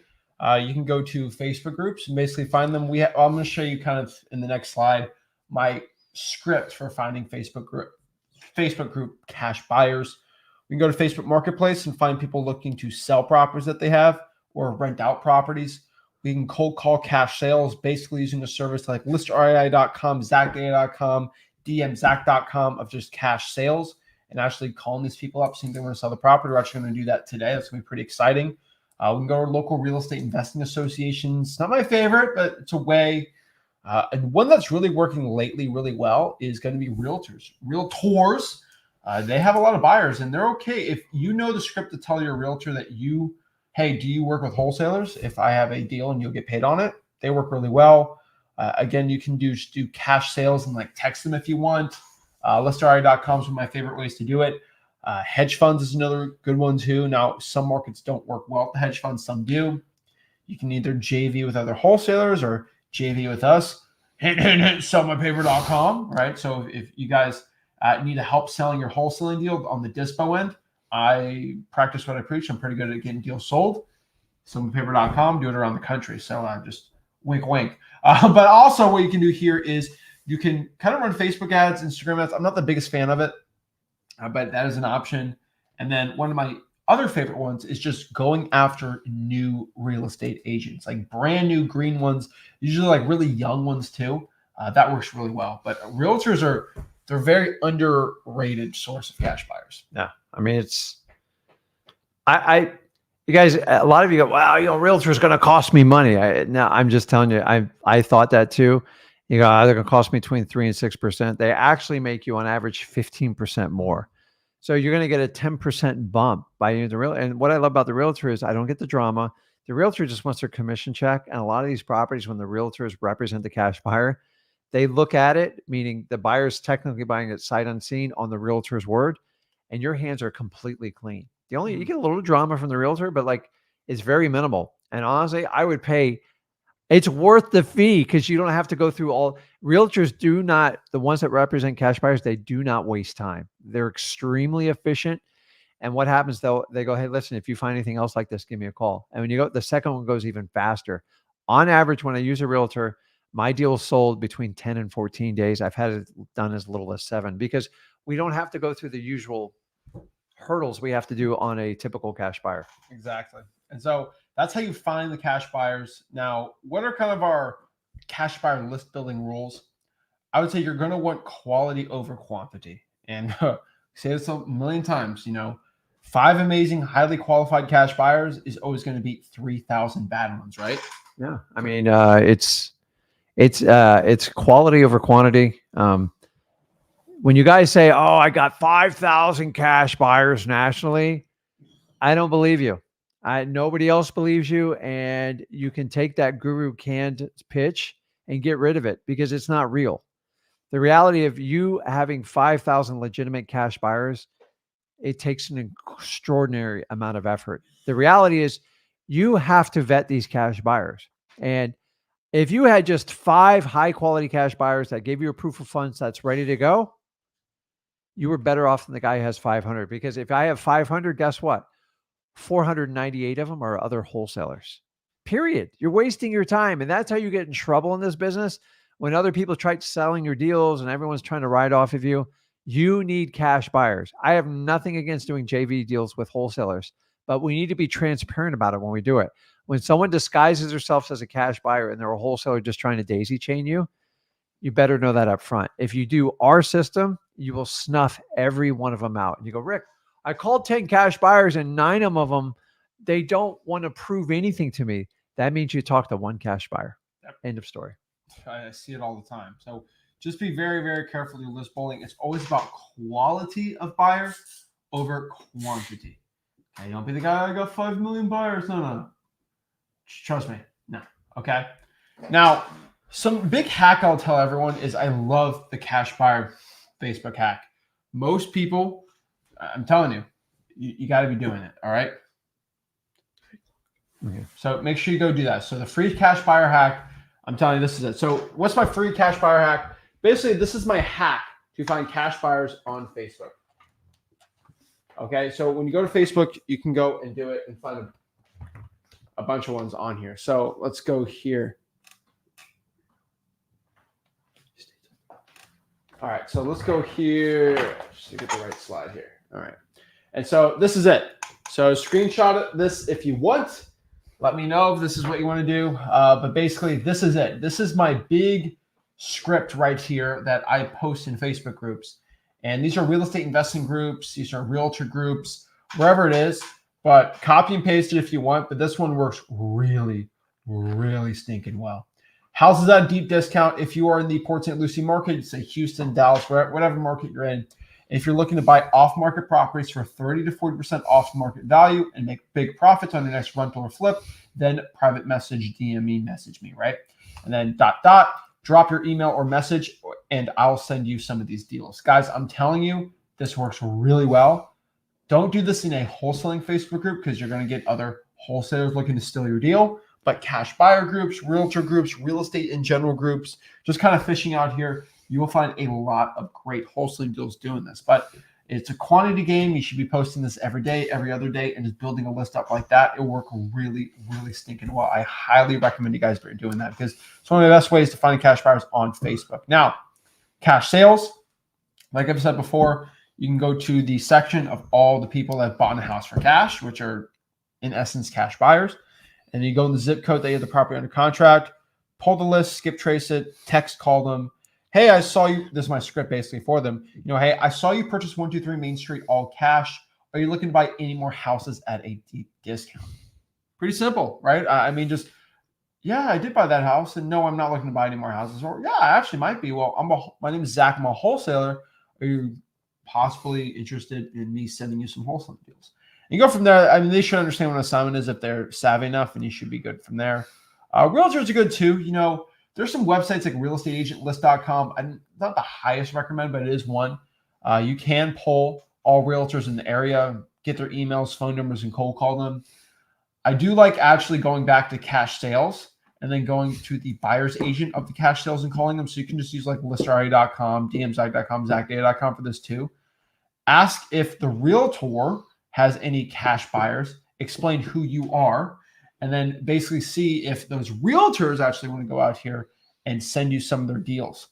And it works pretty well. I mean, sorry, send some of your buyers. And what I mean by this is go to like listerari.com, dmzach.com, zachdata.com, go to cash sales, look at the buyer's agent, call the buyer's agent on like PropStream. It's actually like free. You can go there and say, hey, are you the buyer's agent for 123 Main Avenue? Yes, I am. Well, I'm actually calling to see if you have any other buyers looking to buy any more houses for cash. I'm a wholesaler, and I get properties under contract all the time, and I'd love to get you paid for bringing a buyer for my deal. See what they have to say. Most of the time, if they're good, they'll say, oh, yeah, perfect. Yeah, I'd love to do that, right? Sometimes they say no, and they actually don't. So you just got to be very careful here and just understanding that. But they work really stinking well. And so if you have some money, and I'll tell people like this, oh wait, this is the wrong one. How did that slide get in there? That was the wrong slide. Sorry about that. So title companies. So that's how you find cash buyers. Let's kind of talk about title companies. There's about 4 main questions to ask a title company when you're looking to vet them, right? And let's kind of break this down right here. And you guys can't skip this process. No. Because if you get a contract and you get it and you go, oh my God, I didn't do the title company thing, and you hand it to a title company, honestly, they can break you real quick. So we want to teach you the process of how to find a title company and, more importantly, how to vet them. Because remember, most title companies are geared towards realtors. Why? Because realtors, unfortunately, they drive 95% of the market. So they're mostly geared towards. So you got to find a title company that will basically cater to your business. How do you find them? The easiest way is to go online and just search other investors, look in Facebook groups and stuff like that. And if Zach's using a title company, it's working out for him and he's doing lots of deals, odds are it probably will with you. And I want to find a title company that's small, mom and pop, because I want to have someone's cell phone number. And if I got to call them on Saturday night at 10 o'clock to fix a deal, I need someone to answer that phone. I don't want to hear about your business hours. So a lot of these are small business owners. They do appreciate your business. When you get the big chain ones, you're going to be processed just like you're a realtor, and you don't want to do that. So here's the questions I'm going to go through when I get my list. So hopefully you found ones that deal with wholesalers. Now, I don't even use the word wholesale that much. I just simply ask, hey, do you work with assignment contracts? You can say wholesalers. It's not the end of the world with them. And once again, I'm looking for the response to it. And if they go like this, what's that? You're in trouble. You're in the wrong place. Get out, pull the exit side, like pull the ripcord, get out of there. It's going to be a problem. Some title companies don't like dealing with us. They think we're risky. They think we're crazy. It's just their opinion. It's not law. It's not anything like that. Just move on. The next time I ask, how many wholesaling deals have you done in the past year? I'm asking as a company. Some of them don't have to share that information. They're like, listen, I do it all the time. I can rattle you off like 6 investors I dealt with this week. These are the type of companies I want to deal with it. Next one, really important. Remember, we deal with problematic properties. So I want to find the hardest problem right up front, which is, hey, do you handle probates? Once again, guys, the reaction is the most important part. Like, oh yeah, we do it all the time. We're extremely comfortable, and we can even show you a couple tips. That's what I'm looking for. And they go, probates? Well, you have to wait till that probate's done before we'll even process the title. Once again, listen to the response. You're not selling anyone. You're literally just going through a checklist. And then basically, who's my contact person? I need someone I can touch 7 days a week, not 24/7, but anytime that sun's up. And then I like to have someone's cell number. I don't want an office number. I would use the office number during business hours, but I want a cell number in case there's a problem. A lot of times we have contracts over the weekend and we need to get questions answered. Now, if you're doing business with them, they don't mind doing it. If you're just sucking information and not doing it, it's going to be problematic. Guys, these simple questions you ask your title company will make or break you as a wholesaler. Now, the problem is if you say you get excited, you get a contract and you skip this and you just hand it to your local title company, it's going to be a problem. I'm just telling you, like anytime I've used anyone outside of my own title company, it's tough. Remember, they're on your side. I know the title company is supposed to be neutral. Their job is to facilitate the closing for the seller and the buyer. And they say in a neutral position, it's not the truth. Whoever brings them the deal is who their loyalty is. Now, the other reason the title company is you build a great rapport with them is if your buyer's getting wanky or they're like trying to get out of your deal and they keep calling and asking your girl dumb questions, she should pick up the phone and go, hey, Rick, you know that buyer you have on 123 U Street? I think he's trying to get out of the contract. He's trying all sorts of games and stuff like that. And once you have that relationship with your title company, like when it comes to your assignment fee that's going to be placed on the HUD, 9 times out of 10, if you've conditioned your seller right, and they're all they want is their money at this point. Rick, I just need my $100,000. Now, if the title company goes, look, Rick's making $35,000 off, are you okay with it? That's what you're going to get if you go to a foreign title company every time. So I want you to understand that you have to ask these questions. If you don't ask these questions, you're going to find out the answer at the most ill-opportune time when you got your first deal. Guys, there's nothing like that first deal and you got it on. If the title company destroys it at the end, to me, it's the most painful process. It's like going fishing and trying to flop that fish in your boat and the line snaps right there. And I told you to use a net, Zach. Your title company is your big net. Either they're basically part of your team. And I'm telling you, they have to be one of your best team members. And how do you do it? Go find one that wants to do business with you and vet them and ask these questions. They're simple questions, guys. Anybody can do this. listen to the response, and find the ones that want to work with you. And guys, they will be one of your greatest assets. In fact, when you're starting out in wholesaling, this is basically kind of your partner, your employee. And I love when they call me on a Saturday, Sunday, go, hey, Rick, I'm getting that file ready for Monday. You make sure you talk to your seller. And remember, their job is if I tell them, hey, here's a contract, Sue, can you call Jane Smith and let her know we're all good, introduce the title company? It's huge, especially on that first. So if I meet him at noon and she calls him by 2 or 3 o'clock, seller goes, oh my God, there's something that happens when the title company calls the seller. They go, oh God, they're legit. Remember, a lot of you guys, you don't think you're legit and you're a little shaky on the confidence. Your title company has to brag about you. Oh God, Rick's the great. And listen, maybe you've never even done a deal, but like honestly, if they say, listen, Rick's a super nice guy and all he wants to do is help you out. I'm so glad you guys connected. That's all they want to hear. But you got to be nice. You got to find people that want to work with you. I love title companies because they're the ones that help you kind of land that plane on that runway. And like, it's right before your wheels touch. But if you don't do all this work ahead of time, that tire could blow out and that plane's going to flop over and you're going to be in the fuselage. And I don't want you to burn up. So don't skip this step. And if you haven't do it, take the effort today and go ahead and move forward with it. Yeah, you need to. Title companies are important. And next question I usually get from people is like, how do I find a good title company, right? It's a lot of ways to go find title companies. I would say the best way is just to not reinvent the wheel here. You know, where other wholesalers are finding title companies and they're good, you're good to go. Like, let's talk about like, I don't know, Lincoln, Nebraska, right? Or Omaha, Nebraska. There's going to be 2 probably good wholesaling title companies there. Yeah. Like only 2.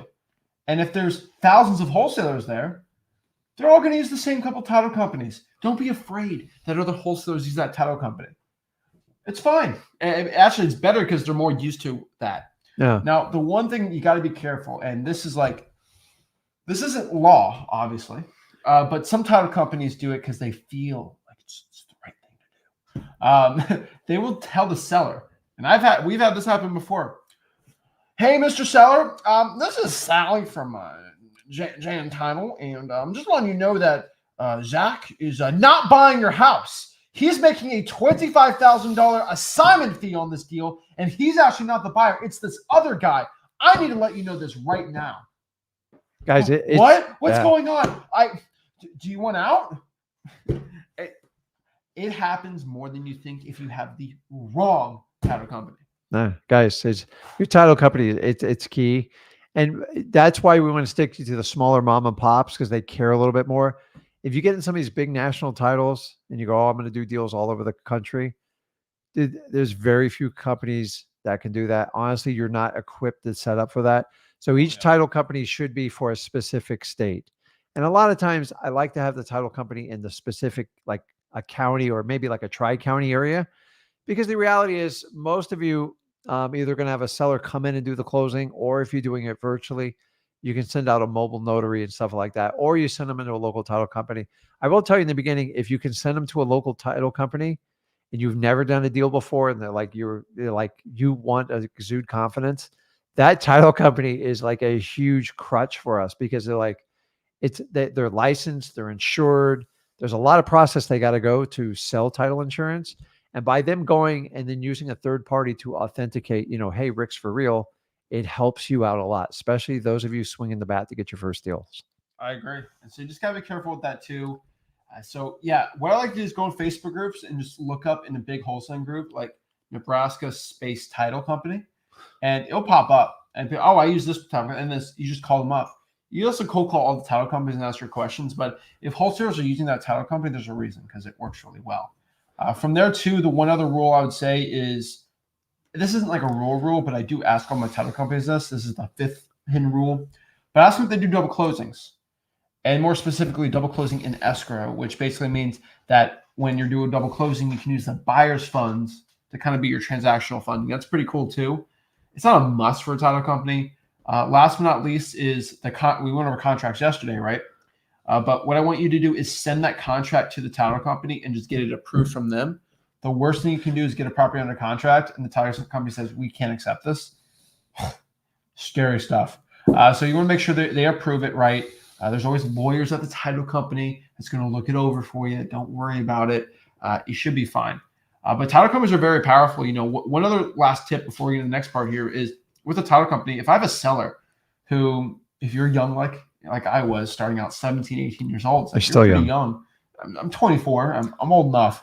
But I was saying when I was like 18, 19, some of these sellers were like, "Ooh, I don't know." I'm like, "Okay, well, if you need some help knowing what I'm doing, because we're literally 19, what we can do is, why don't you go meet me at the title company, and you can talk to the lawyer there, Jeff. He's a lawyer, and he can go over this with you if you don't understand or trust us." Really? You'll pay your lawyer to go meet with me? Yeah, we'll have my lawyer come and meet you. And he thinks I'm paying a lawyer to go over, and the lawyer will talk about, yeah, Zach's legit. He's 19 years old, but he's legit, and he's done plenty of closings with us. Yeah. And it's a lawyer saying that, and it's true. I did a lot of closings at 18, 19, 17 years old, and it gave me instant credibility like that. So it's just another thing you can do too, but it works really, really well. Also, on top of that, I'm like, if you have any questions, like, ask the title company. They're the third. Oh God, they are your pseudo lawyer. 90% of your questions can be answered by a title company. Why? Because they do so many transactions. They've seen almost every case scenario. They already know the answer, and they know when it needs to be referred to a lawyer. And quite frankly, a lot of lawyers, a lot of title companies are owned by lawyers or associated with them. So this is a great place, guys. Your title company is everything. And trust me, these are just the beginning steps of like working with your title company. There's a lot of things that can really help you grow your wholesaling business. Exactly. So here it is, the title company vetting process. Just take a screenshot of this and everything, and we'll go from there. Perfect. All right. So next part, we got to talk about ARV. We got to talk about comps. You got to figure out, hey, what is a wholesaling deal? That is it. Do I have a good wholesaling deal? Do I not have a good wholesaling deal? How do we figure that out? We got to talk about ARV and comps. So ARV, let's kind of break down the numbers. I don't care what your guru said, whatever he said or she said. They're all she's in my head. But whatever they say, they don't know what they're talking about. So let's really break down ARV in its truest sense. ARV, after repair value. That's what it's called, after repair value, right?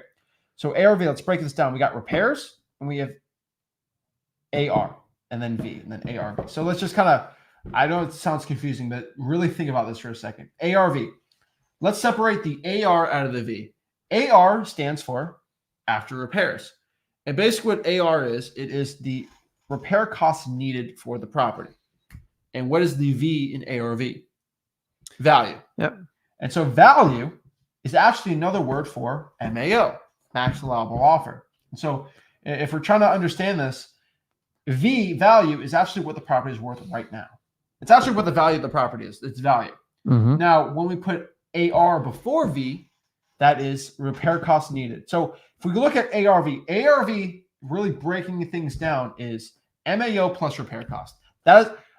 There's no other wholesaler that looks at wholesaling like this, but this is actually the truth. And let me know if I'm wrong, but ARV, it is MAO plus repair costs. Yeah. That is what ARV is. And now, that being said, ARV is basically what the MAO is plus repair cost. And so if I'm a cash buyer, MAO is my break-even point, right? I got to put my repair cost in. So if I can buy it for 100 and it's worth 100, and I got to put 50 grand into it, I'm going to break even and make $0. I'll probably lose money if I'm a flipper. So that being said, I don't buy houses at MAO plus repair cost. That's stupid. Because if it's worth 100 and I put 50 grand into it, now it's worth 150. I don't make no profit. Nope. And so your cash buyer wants to do is make money. He wants to make money, right? And so he wants to buy the deal for a discount. Oh my gosh, he's trying to make money? Oh my God. Yeah. Duh. Okay. He's trying to make money. And so that being said, your cash buyer wants discounts on properties. Now, wholesaling real estate, we buy properties at a discount and then we sell it for a discount too. On top of that, we want our cash buyers to get filthy rich. I'm the only wholesaler that's going to tell you that, because once they make money, they come back to you. And I'm in the business of making a ton of money in wholesaling and getting a bunch of buyers to buy my deal. So let's kind of go this from the top. I don't care what your guru says.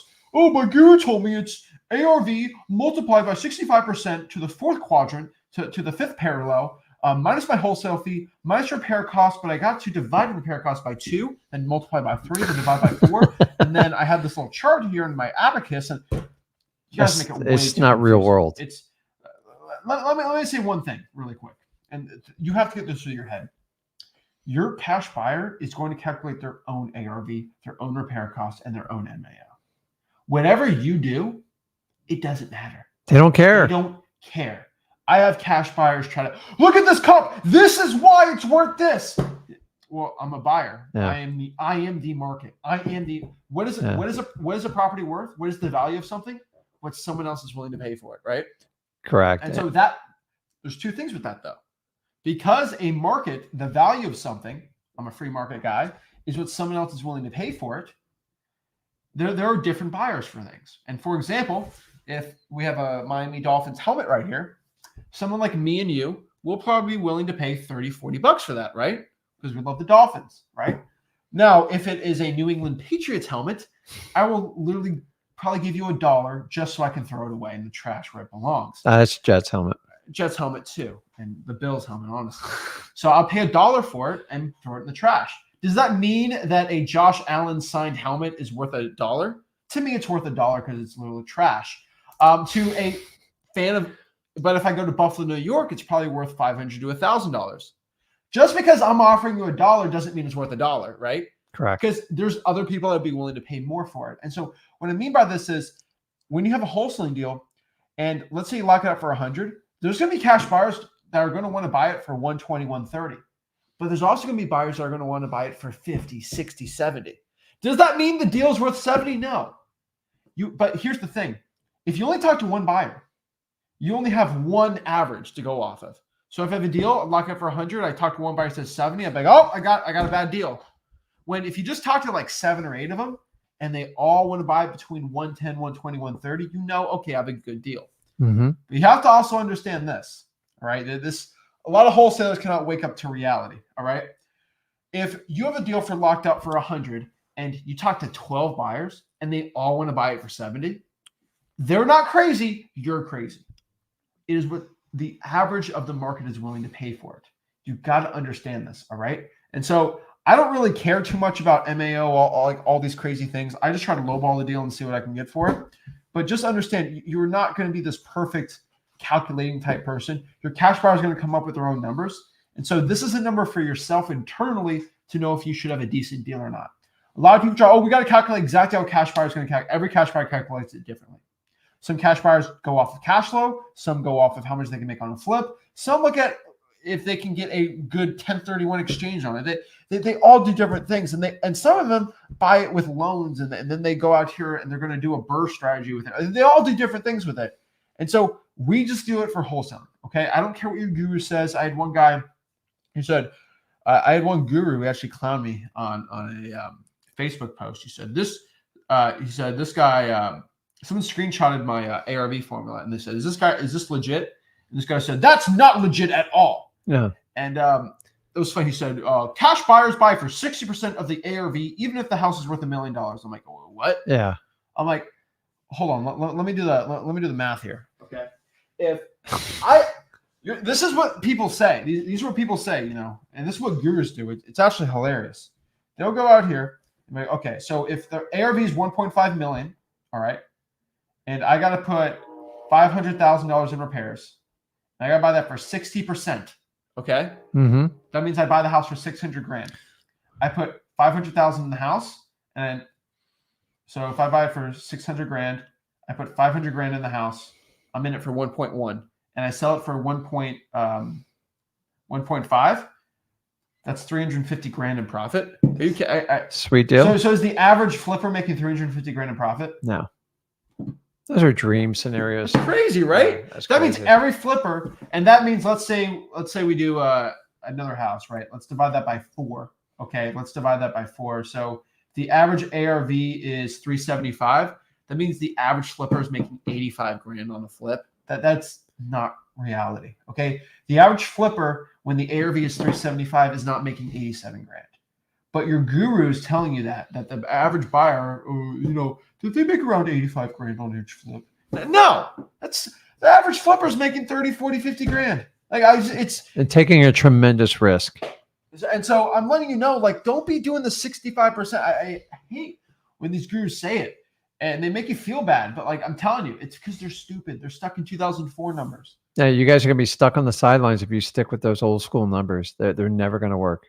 And remember, percentages change as the values go up, because what's 70% of $100,000? It's 70 grand. Now take $1 million. I know.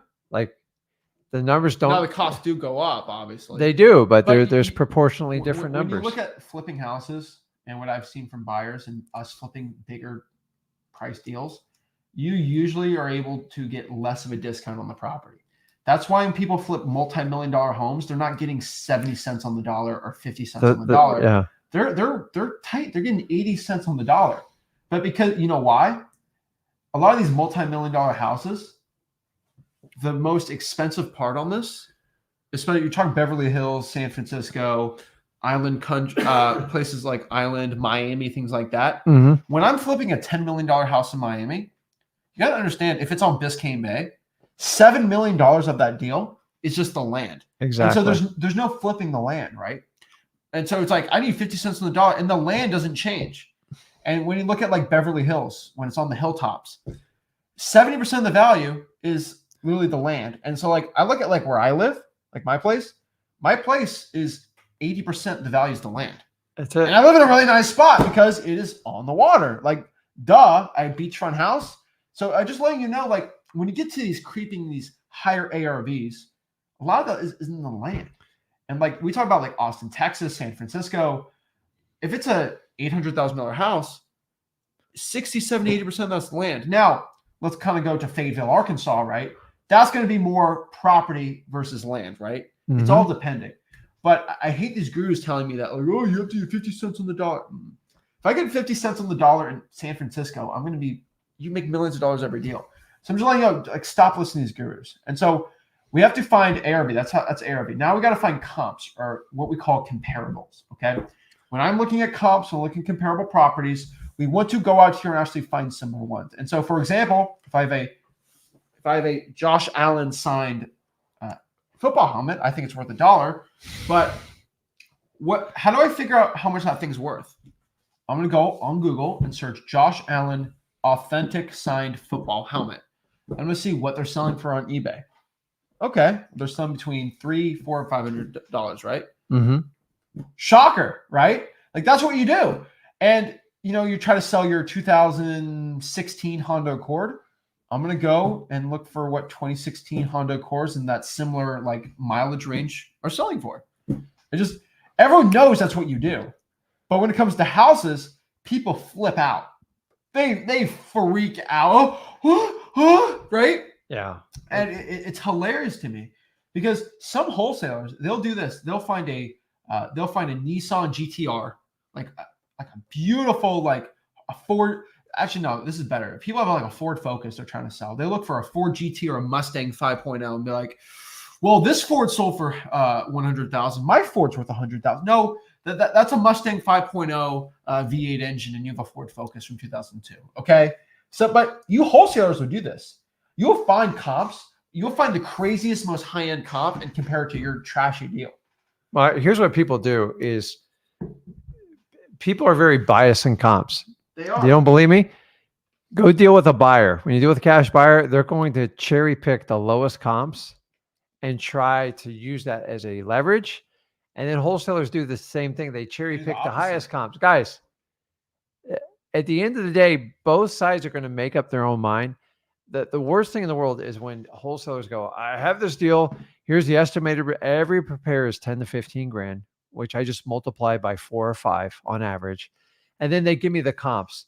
The comps are so outdated and they're so far away from the property. They only pick the ones that basically were biased towards them. And then they conveniently forget the ones that were on the lower end. And when you do that, when I do it with my cash buyers and you give them crappy, I was taught how to do this and it blew up on me quickly, is you discredit yourself. Do you want to be a realtor? You want to sit there and comp? He or she's going to make up their mind what they're going to pay for it. You providing the comps, you're actually, if you are not perfect, they're going to hold you accountable for it. Like, dude, where'd you get these numbers from? You guys with your rehab numbers, it's very clear. Like, stop trying to get, it's not your job to establish what the rehab numbers are. You guess to a point, but you don't know exactly because you don't know what So if you say the rehab's 10 to 15 and the guy goes, well, it's going to be 50, he might have to do the 50 to get it to the high end, but he's going to push it to the highest end comp. And we get in this argument. And honestly, a lot of us don't know how to do the repairs. And we're like, and you start getting in confrontations with the guy. That's not it. It's really a yes or no decision. And maybe if he's the only buyer, then you negotiate with him. But stop trying to do comp bias. Both parties are guilty of it. And please don't add fuel to the fire. When you handpick two comps, people are going to pick you apart on it. They're going to find the 5 other comps that don't support it. And then you got to start all over. Yeah, exactly. One thing I can tell you, so when you look for that Josh Allen helmet, you don't like go for the $5,000 one, right? The helmet that he wore. No, no, that's not a game worn helmet. When you look for a Honda Accord, you're just looking for other Honda Accords. You're not going to go for like a crazy. You're not going to stretch it, right? Because you want to know what it's worth, right? One example I always use is like comic books. They're pretty easy. Like this comic book right here, that's an older one, right? It has the volume, it has the issue. You look that up and it'll tell you exactly what it's worth, right? Yep. Pretty simple. You're not going to go find like some other one, right? This is volume 99. You're not going to go to volume 94 and be like, oh, it's the same one. No, it's different.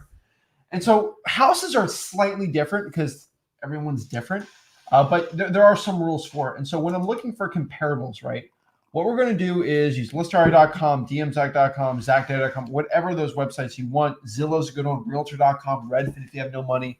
What you're going to do is look for similar bed and bathrooms. And what we mean by that, if it's a 2-bedroom, 1-bath, look for other 2-bedroom, 1-baths. If it's a 3-bedroom, 1-bath, look for other 3-bedroom, 1-baths. Now, the only caveat on this is I see this happen all the time, and I don't know why, but some communities, I would say, that I found in Florida, a lot of it is like immigrant communities I found here where they have a lot of families, like the entire family lives in the house.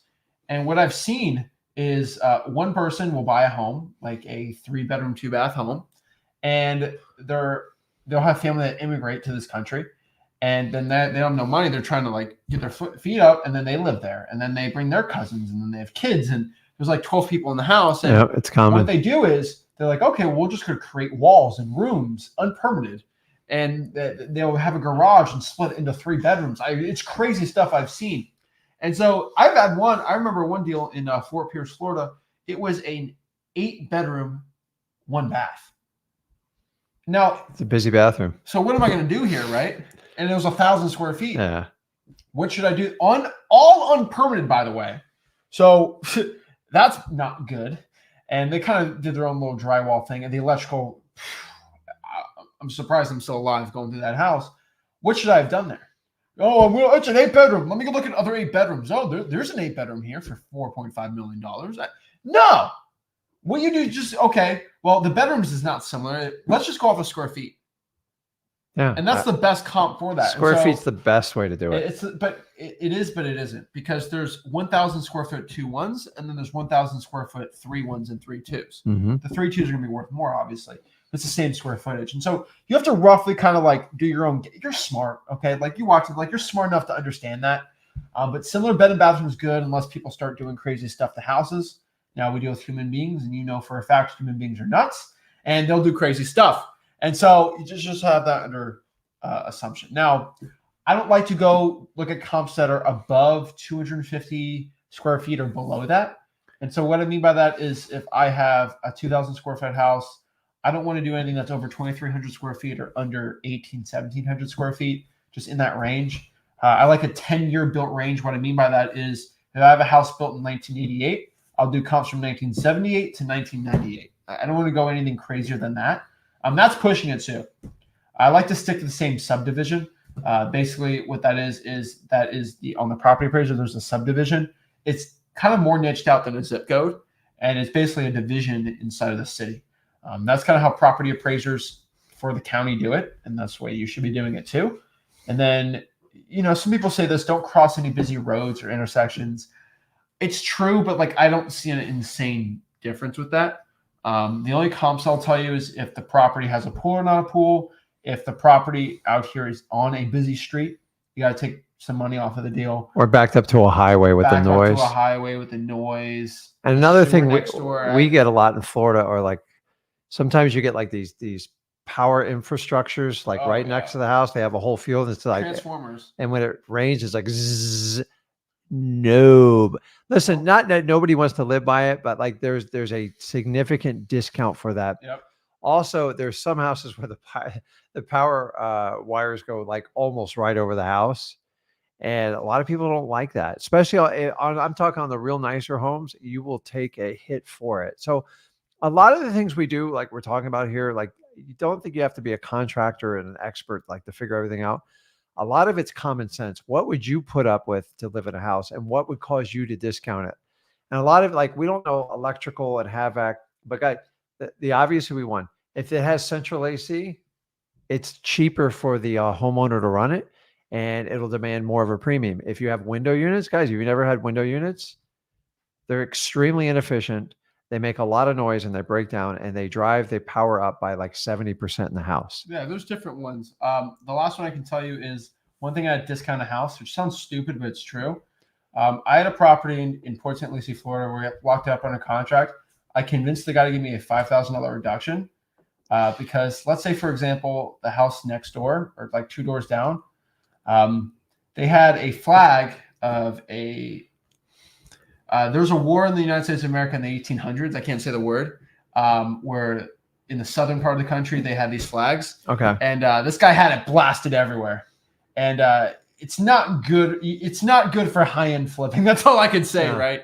And it was really bad. Like it's as obnoxious as you can make it. And like I had like 15 trucks parked outside, and they're always working out there. Like you had to get a discount on those type of homes. Everything winds up with Port St. Lucie when you do that. Yeah. I once checked this out. I once had a neighbor, and I bought the house, and he had monster truck tires, and he dug them in the ground, and he used that as his fence, and nobody wanted to live by him. So listen, all houses have a price on it. You just got to kind of look at the office. The other thing is, I've had houses. I've bought multiple houses of motivated sellers. They sold the house. Why?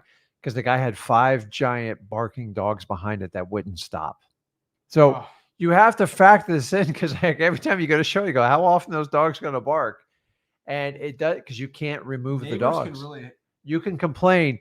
And guys, as much as people knock HOAs, that's just they put those in to try to prevent it. Most of Port St. Lucie is a non-HOA. It's like I once personally lived in a house when he was really young. The guy decided to work on a monster truck in the driveway welding at 11 o'clock at night. Yep. And there's not enough blinds to block that stuff out. So look at the obvious. Also, go look at the electrical panel of every house if you're going to put it under contract. In Port St. Lucie, we used to open it up and they had the old bulbs in it. You needed a whole new electrical system. We can go on and on about this forever. I'm telling you, just be careful with this type of common sense, guys. A lot of it's common sense. I agree. And so this is basically our 2024 formula for MAO. We basically kind of changed a little more about it. But basically, any property that's 125 grand or below, I would say use the 70%. So ARV minus repairs multiplied by 70%. ARV minus repairs multiplied by 80% if ARV is between 125 and 220. ARV minus repairs times 83% if ARV is between 220 and 300. Then 85% on ARV over 300. I don't know why it says under, but over 300. My bad there. But we'll cross that off. But yeah, ARV over 300,000. My bad on that. But that's our MAO formula. You can screenshot this. Just change the under. But yeah, that's pretty much. And I want everyone to understand these are guidelines. Okay, when we're out talking to people, sometimes I already have a buyer lined up for a property, and if it gets tight, say the guy wants 200 for it, I already got a guy who's going to buy it for like 210, and I can't find any other buyer, something like that. Don't stick so hard to the rule that you leave $10,000. Like always, wholesaling is you have to link the risk versus reward. If I have almost no risk and I have a buyer already lined up, who cares? I'm exceeding Zach's number. Exactly. Hey, just be careful for it. And so the last part on here is just repair costs. So this is our 2024 repair cost worksheet. Pretty similar to the other one, but we just had to switch a couple things off. I will tell you, everyone watching this video, this is my biggest pet peeve when people send me wholesaling deals. Zach, this deal only has $2,000 in repair costs. Whoa. You're telling me this house only needs $2,000 to make it look perfect. Like perfect. Yes, perfect. I'm like, so what, the crown molding? Oh, it has no crown molding. Well, You got to add that in if you want to, like, if you want an ARV, like a perfect one, Mhm. you're going to do the whole thing. Yeah. Is the landscaping all good and perfect? No, well, not really. To ask it remodeled. Like, guys, even if it's light, minimum, every property needs 15 grand. I don't care. Even if a property is 2 years old, Yeah. usually 15. You should run this thing like the stock market. So the inflation adjusts every hour, like the stock market.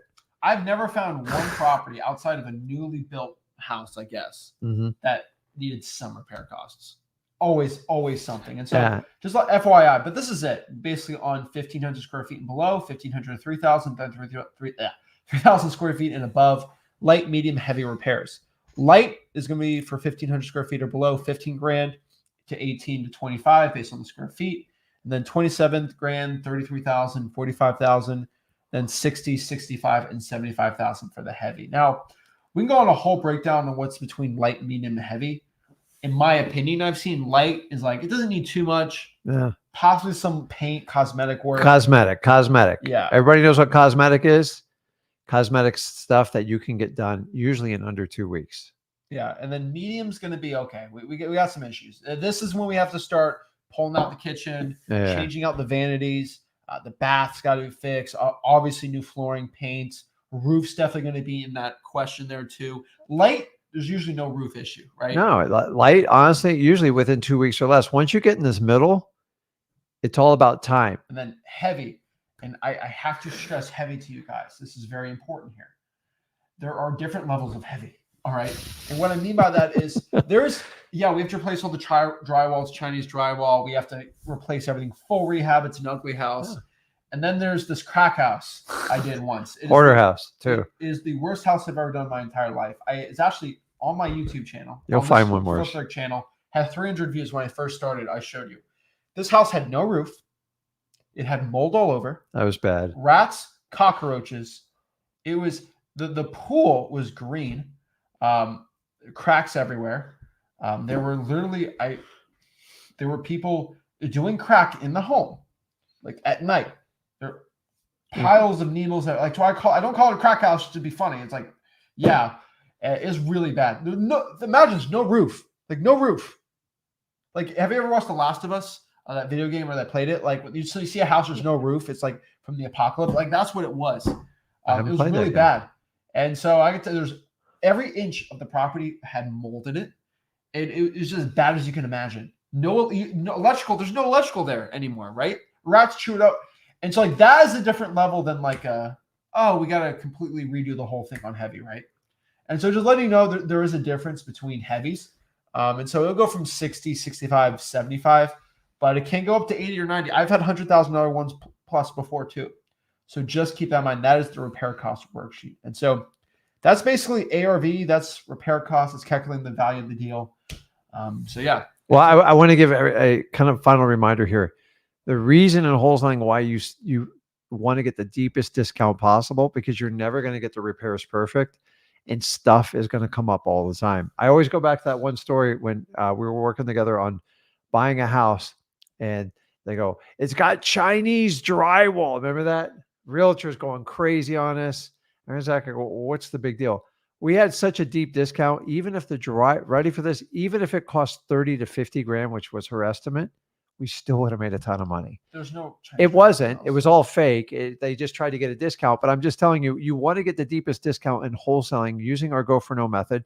Listen, we are somewhat guesstimating and estimating on repairs. You're never going to get exact. There's always surprises. So guys, get the deepest discounts possible, because deep discounts cures most problems. When you overpay for something, it's painful and it is a learning curve, and you have to unwind it. Even to this day, we still have contracts. Sometimes we have to go back and fix because we miss stuff or stuff pops up. We cannot read all sellers' mind, read the property's mind. So guys, if your deal's tight and problems come up, your deal can go south quick. So you've got to work with your sellers, build that rapport, and get the best possible outcome on it. So perfect. And what are we going over now? Now what we're going to do is we'll have Rick head out just so we can do one person here, and then you'll come back for the end here. But what we're going to do basically is kind of break down exactly, like on a live sense, this method of finding ARV, finding comps, and exactly figuring out how to find the buyers. So kind of more of an interactive implementation sense of what we're doing here. Okay. So we're going to talk about it. We'll shift this part up. And yeah, we're excited for here. And so we got Matt back here. Hey. Make it easier for everyone on here. But yeah, Matt, welcome back, man. What's up, Zach? Yeah, dude, I don't mean to kick out Rick, so I hope he's doing well too. I love what you guys have been doing so far. You gotta check out some deals. There, you guys, yeah, practicing what you preach, man. Your Josh Allen trash talk was cracking me up too. So I love big game for the Dolphins on Sunday night. So we'll see. Oh yeah, pumped up. Yeah. Awesome, man. I'm very, very excited. I know came on yesterday, really covered quite a bit of ground in terms of driving for dollars, virtual driving for dollars, reverse driving for dollars, like figuring out how do you build that great list? How do you get in front of that great list? Really, really excited to make 2024 your guys' best year. Everybody on here live, making that, whether it's your first deal, your next 100 deals, like putting you on that fast track. Matt Camp over here with Deal Machine, head of partnerships over here. And just to briefly introduce us, I know if you haven't heard of us, we're the highest rated and most reviewed app out there to find off market deals. So, we've had over 10,000 deals done using the app. We've had a couple hundred YouTube videos on our channel talking through exactly how to go find deals from our customers, breaking down deals they've done. So we've got a little bit of authority to be able to come in and say, like, here's the data we're seeing. Here's how you come in and not just find great deals, but what we talk about today will be, okay, how to figure out what to offer, like you said, how to really come to that comping value. And then talking about cash buyers, like how to find great cash buyers to dispo to and really break it down step by step for you guys today on how to do that. So I'm ready, man. I'm excited. Awesome. I do want to mention too, I know yesterday we gave away live, had over 100 people comment. We gave away live 50,000 free skip traces, which was awesome. A ridiculous amount of free skip traces with a year of Deal Machine Pro, which is 50,000 leads. We'll talk about more info later on exactly how to get data like that for cash buyers and for everything we're doing here today. But I do want to remind you guys too that we're doing one more giveaway. So if you do go in and you want to try us out and you just go to dmzac.com, do a 7-day free trial to follow along and run these comps for yourself, to go through everything we talked about yesterday and today. Whether you're watching this live right now or you're catching up on the recording, the giveaway is going to be next Thursday. So 6 days from now, you can go in there. If you start your free trial, you are entered into that giveaway where, again, we're going to be giving away another 50,000 free skip traces and then another entire year of Deal Machine with that. So it's going to be over $5,000 value, and excited to give that away to people too. Want to make sure I got that out there, man. Exciting. Yeah, love it. So, yeah, I mean, to kind of start off, I mean, Zach, I know you and Rick have been talking about like acquisitions, dispositions today, like really getting to that max level offer by comping and understanding how using comping to get to that after repair value, which, that's something I just frankly on our end, like that makes a massive difference on if you buy right or not. Right? Like getting graded that one skill, like Rick said, not every yes is good, not every yes is a real deal. Like getting graded this skill is going to make you way more money per deal, close, way more deals, and just have way more confidence, which like Rick said is the rocket fuel to being successful with this stuff. So, is there anything else, Zach, you wanted to add before we jump into the actual comps tool itself? No, I want people to kind of see how to do it. Kind of implementing kind of what we talk about, right? Because there's talking about, then there's doing it. Like I said before, you can't read a book on how to ride a bike. So I'd rather just people kind of get it. I'm such a visual guy. So I love seeing that stuff. Let's do it. Awesome. So to kind of kick us off, and I try to share my screen here for you guys.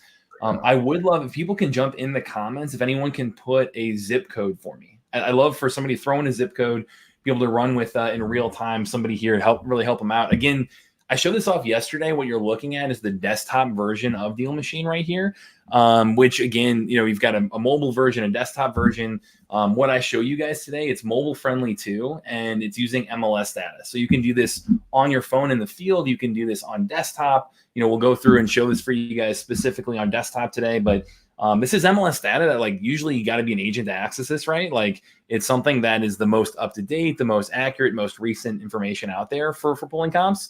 And especially if your market's moving, throughout the year like that, it's just so valuable and important to stay up to date on info, right? So it's going to include that. It's going to include things like days on market, which is great to understand. Like, hey, is this an area that things are having trouble selling.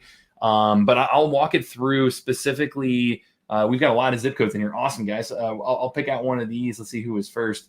I'll walk through specifically with you guys one of these offers here. So, or one of these comp methods here. So let's go with, we've got 98273. Where is that?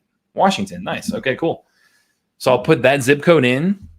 I do have a single family filter on right here. So, if you go up on the top, you'll see like, this is, the map where you're looking at, whether it be through this general, standard view or satellite view, you can really see, that specific area.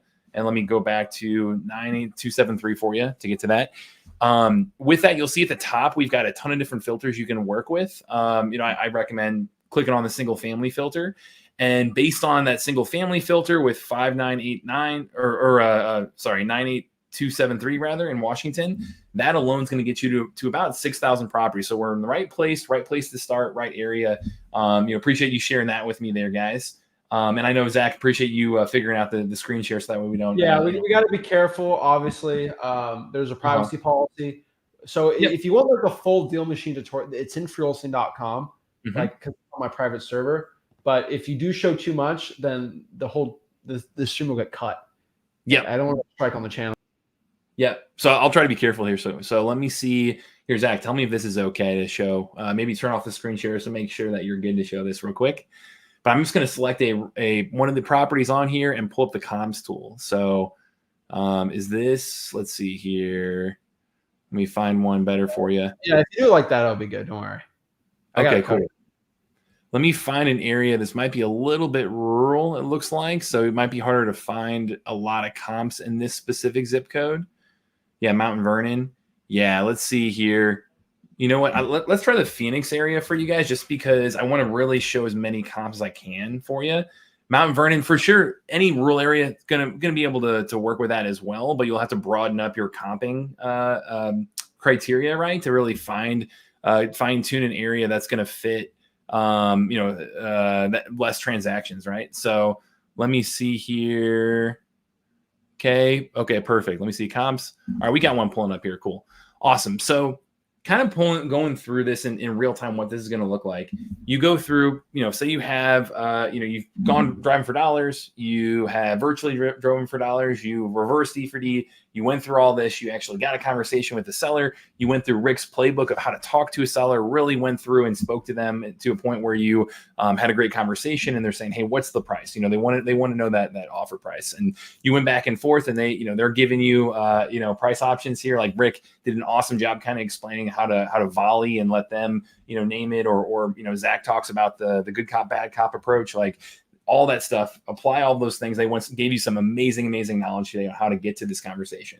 But as you go through all this, make sure to use this as a way to really come in and bring data to the table where you are confident in the offer that you're locking up being a phenomenal wholesale deal. And so going in here, I'm going to choose, let's just choose a property in this area. Let's see, if you click on there we go. If you click on any individual house, you'll be able to go in and it's going to pop up your property card inside Deal Machine. And again, this is on desktop. On mobile, looks just like this too, except for, obviously on a smaller screen. But when you click into that info, that property card, at the top, you'll see a comps button. And this comes with every single plan on Deal Machine. You click into comps, you're going to be able to jump in and be able to see right away, okay, now I can adjust my comping where I can filter and change my filters by a variety of factors here. You can go in and again, you've got MLS data or county record data to work with. So you've got a couple things there you can adjust. With this, I'll go down line by line. So, they talked about first and foremost, the date of the sale. So I have, within the last 3 months is what I've got adjusted right here for you guys. So, that's something I know, depending upon the amount of transactions in your market, depending upon the activity in your market, depending upon, the density of your market, you can broaden that or shorten that time frame. But obviously the sooner, the better, the smaller the time frame, the better is to be most accurate, most up to date, most confident what you're getting right there. So I have 3 months right here to start with. Square footage, you can go in here and adjust all of these and say, hey, yeah, I want square footage. I have a general range of plus or minus 15%. I think it's a pretty good rule of thumb. I know Zach had said plus or minus 250 square feet as an option. square footage range, 10%, 15%, 20%, somewhere in there is going to really give you that plus or minus 250 square footage. Obviously, like depends on the size of the property, but recommend starting there. Next level down, you can go with year built. And, you know, Zach had talked about, let's adjust this to 10 years, since I know that's something that you talked about, Zach. Let's broaden this up to 6 months, just because I want to try to see if I can pull in a few more properties here for you. So I've gone in here and adjusted and say, okay, here's my date range. Here's my square footage, plus or minus. Here's my year built, which again, we went plus or minus 10 years. So that way, you know, that the general, general developer, general architecture is going to be similar. That's coming up within that year built range. Floor plan, that's the bed and bath right here. That's going to be important, especially for banks assessing this property, the end cash buyer. Like, they're going to care about that the floor plan and comping accordingly. So if you can go in there and adjust the beds and baths based on that, that's going to be helpful too. And then final thing is range right here, which I would say that range of sticking to somewhere between half a mile and a mile. There you go. You can see all that pretty well. Half a mile and a mile. You can get really, really exact here if you want to zoom in and, not cross any major streets by using this draw tool, this upper left corner. You've got a little draw tool right here. Or if you click into that and say, like, yeah, I don't want to cross, let's see, West Indian School Road. I want to stay to this subdivision, this area. Cool. Awesome. I can draw around this. And now I've nailed that down on the spot to 3 individual comps that are MLS, sold within the last 6 months, fit the plus or minus 15% square footage, plus or minus 10 years built, similar floor plan, and all of that laid out for you right there. So you can pinpoint block by block with that draw tool. Great for cities where every block can be very drastically different depending upon the city. But going into this, you can see that, hey, I've got these 3 comps ready to go. I can even click into it and see if there's any MLS photos. Let me check to see if I've got any. It's going to be dependent on the property itself. So if you click into that, a lot of times we'll have MLS photos for you there to really compare those. But just like Zach had said, once you've got that all lined up, it dynamically divides all of these into $1 per square footage to give you that estimated value on the spot. So you've got a $304,968 estimated value, a very specific offer, which I think those specific offers go a really long way as well with sellers, because it shows you put some thought into it and you're not just, pulling out a round number like that. So I think, from a comping perspective, again, they did a phenomenal job of showing you, exactly the criteria to think through. Here's how to put it into practice on the go or on desktop right there for you. And Zach, I want to show it off on the AI version as well. But any thoughts here? Yeah, you also got to mention the really important part here is you got a repair estimate on there too. Yes. And so that's a really important part, because it's right there too. When you click it, you can show everyone. Yeah. So if you go into the info of the property, you go down here, this repair cost. So I was going to dig into this here briefly with the AI piece. The repair data right there is awesome. Like, that is something that's going to give you another leg up, because it's a general range. Like, Rick talked about that, like, don't have a comp bias. Like, you're not going to get to the exact dollar, what that repair cost looks like. But on this property card, you'll see we've got a building condition code straight from the county. And it'll tell you, like, hey, is this, what's the building quality? What's the building condition there? I scroll down there for you. And you can be able to look and see it's taking that building condition code. It's taking the repair cost per square footage in that area. It's multiplying that by the size of the house. And it's coming to a general estimated repair cost based on all those factors. So that repair data right there, that's something that is going to be unique, something on the go. We've had people validate this, like literally drive by properties and be like, yeah, that's pretty damn good. So having that and knowing that's factoring into your equation here in the comping, that goes a long way. So awesome. I agree 100%. The only thing I will tell you about software, and I know, Matt, you know this, how most software works is they're all accurate, but you still have to always verify. If I have a deal under contract, I'm going to look it up. I will say it's never perfect. And so even Deal Machine, every software has this. Matt's not individually looking at, 200 million properties and then individually putting the data in, because that's impossible. It's using APIs. It's trying to go from county websites. Some county websites are weird. They'll put under air and then they have weird lists for the API. And sometimes, and I'll say this, it might be 1,500 square feet, but in reality, it's 1,300 because it had a porch that is not under air, but it came with the API. So I would go to the property appraiser just to check it out, just to make Mhm. sure, because never 100%. If you need to get like perfect numbers on there, but for most of the time, it's absolutely perfect. My only worry is some people take the deal machine value as like gospel, as like this is what the thing's worth, and sometimes you gotta like look in the comps and dig a little deeper on it. That's the only thing I've ever seen. Just always look at the property appraiser just to completely verify it, because I've been wrong before. Sometimes people put additions to the property that's not permitted, and then like the deal machine doesn't have it. But like for software, it's the best you're gonna get. Yeah, I mean it's a great pro tip right there, where you're coming in and saying like, yeah, I mean for sure, how you should think about technology is a productivity tool. It's not a replacement tool. Yeah. You're not coming in and completely replacing all of what you do and your value. It's making you more efficient, more effective, and helping you do more deals and better deals. But it's not coming in and replacing everything. Like I highly recommend you as the human, you investing in your knowledge. You're here today. You're at a huge step up compared to most people by just going through today's and yesterday and these 7 days right here. Use that knowledge you've learned, put that into practice, and let technology amplify that. So, Oh no, it's the shovel, right? You're trying to dig with your hands, exactly, right? And so it's all about the. All right, let's see what we got here. Yeah. So going into this here too, now the other option as well that I would also recommend, you're talking about like validation. I think using our AI assistant that we've built in for quick analysis is also highly recommended. Like this is something that we've gotten awesome feedback on. We call it Alma inside here. So if you hear me say Alma, that's what I'm referring to. But it's really the first of its kind AI assistant to help you guys go deal finding. It's like a co-pilot for deal finding. And so it's all completely real estate investing specialized. It combines the power of using AI and, ChatGPT in the back end of that with just our, massive amount of off-market property data. It can give you insights and guidance that you wouldn't get through just Googling it or using an outside AI tool because, hey, you're getting data that you wouldn't have access to otherwise.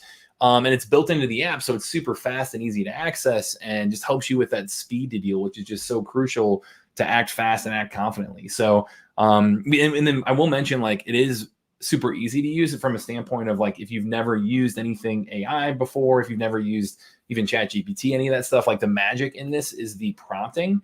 And us on the back end coming in and really, telling it, here's all the data, here's how to think, here, act as this, do this, really giving it parameters for you. So it's very focused and specialized.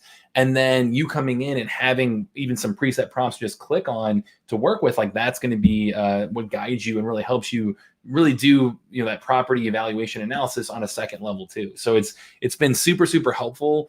There's a lot of use cases, in terms of like ways it can be helpful, but I would say property analysis, property valuation, that's one of the top ones out there on how to use Alma here. And this is for Deal Machine Pro and up. So if you're on Deal Machine Pro, I'd recommend going in and like, for example, let me just find, pick a random property, go in here.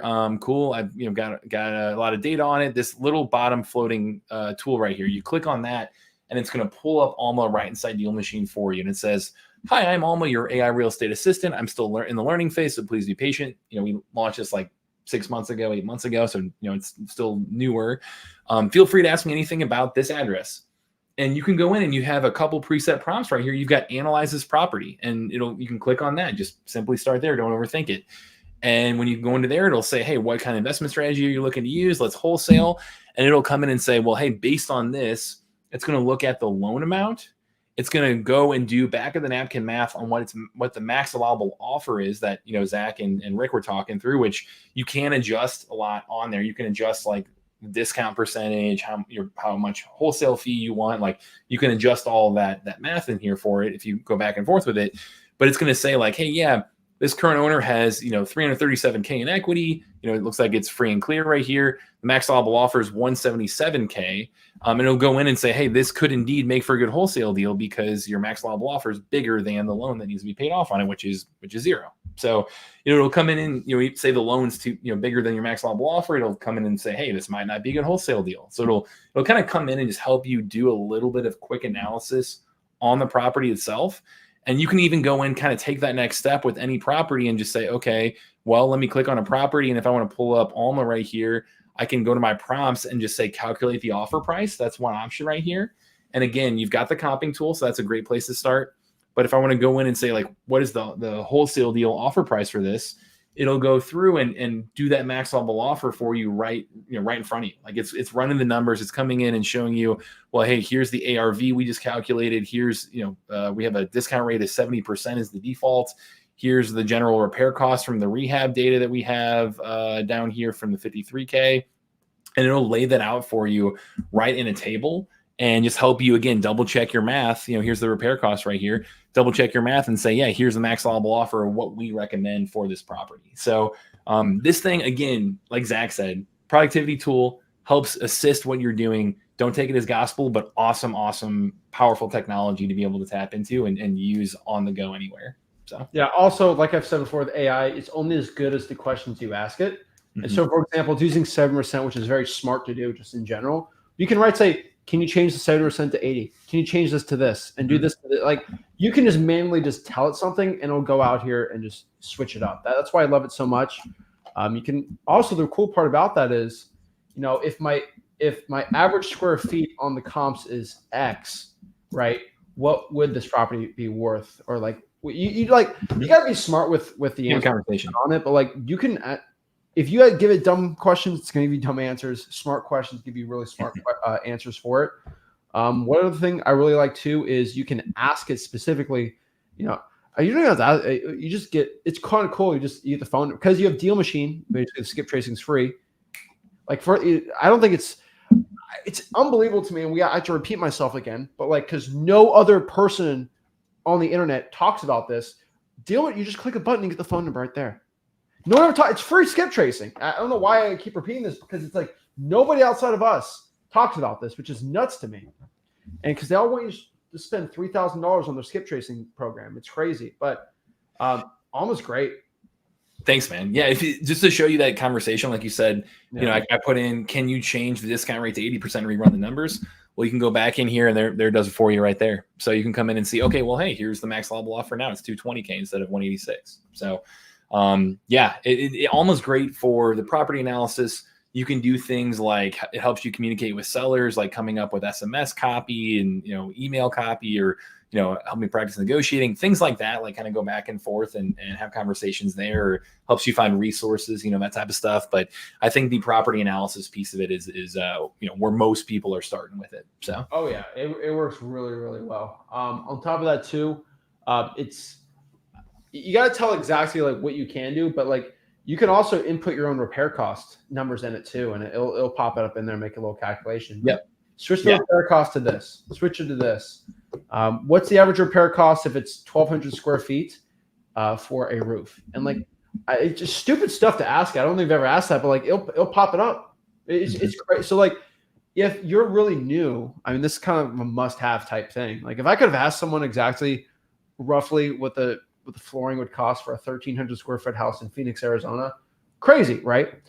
This is stuff you can do. So that's why I love it too. But the skip tracing I think it's bar none insane for it too. So I love it.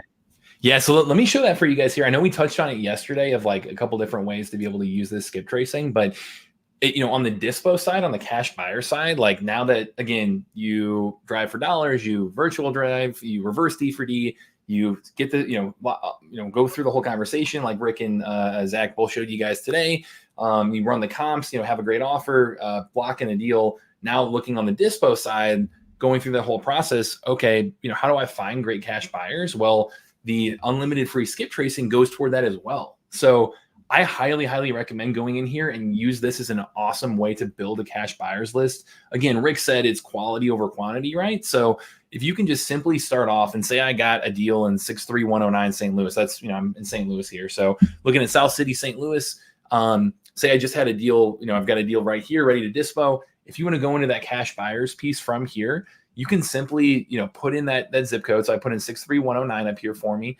I went in and then also filtered out and said, hey, show me all the single family homes in this area. So, I'm knowing like this same asset class is what they're owning. And based on that, you've got a quick filter right here that you can just step by step click on this, go in and scroll down and say, hey, show me all the potential cash buyers in this area. And when you click into that, the criteria we're showing you is they own at least 2 or more properties. They own at least one of them free and clear.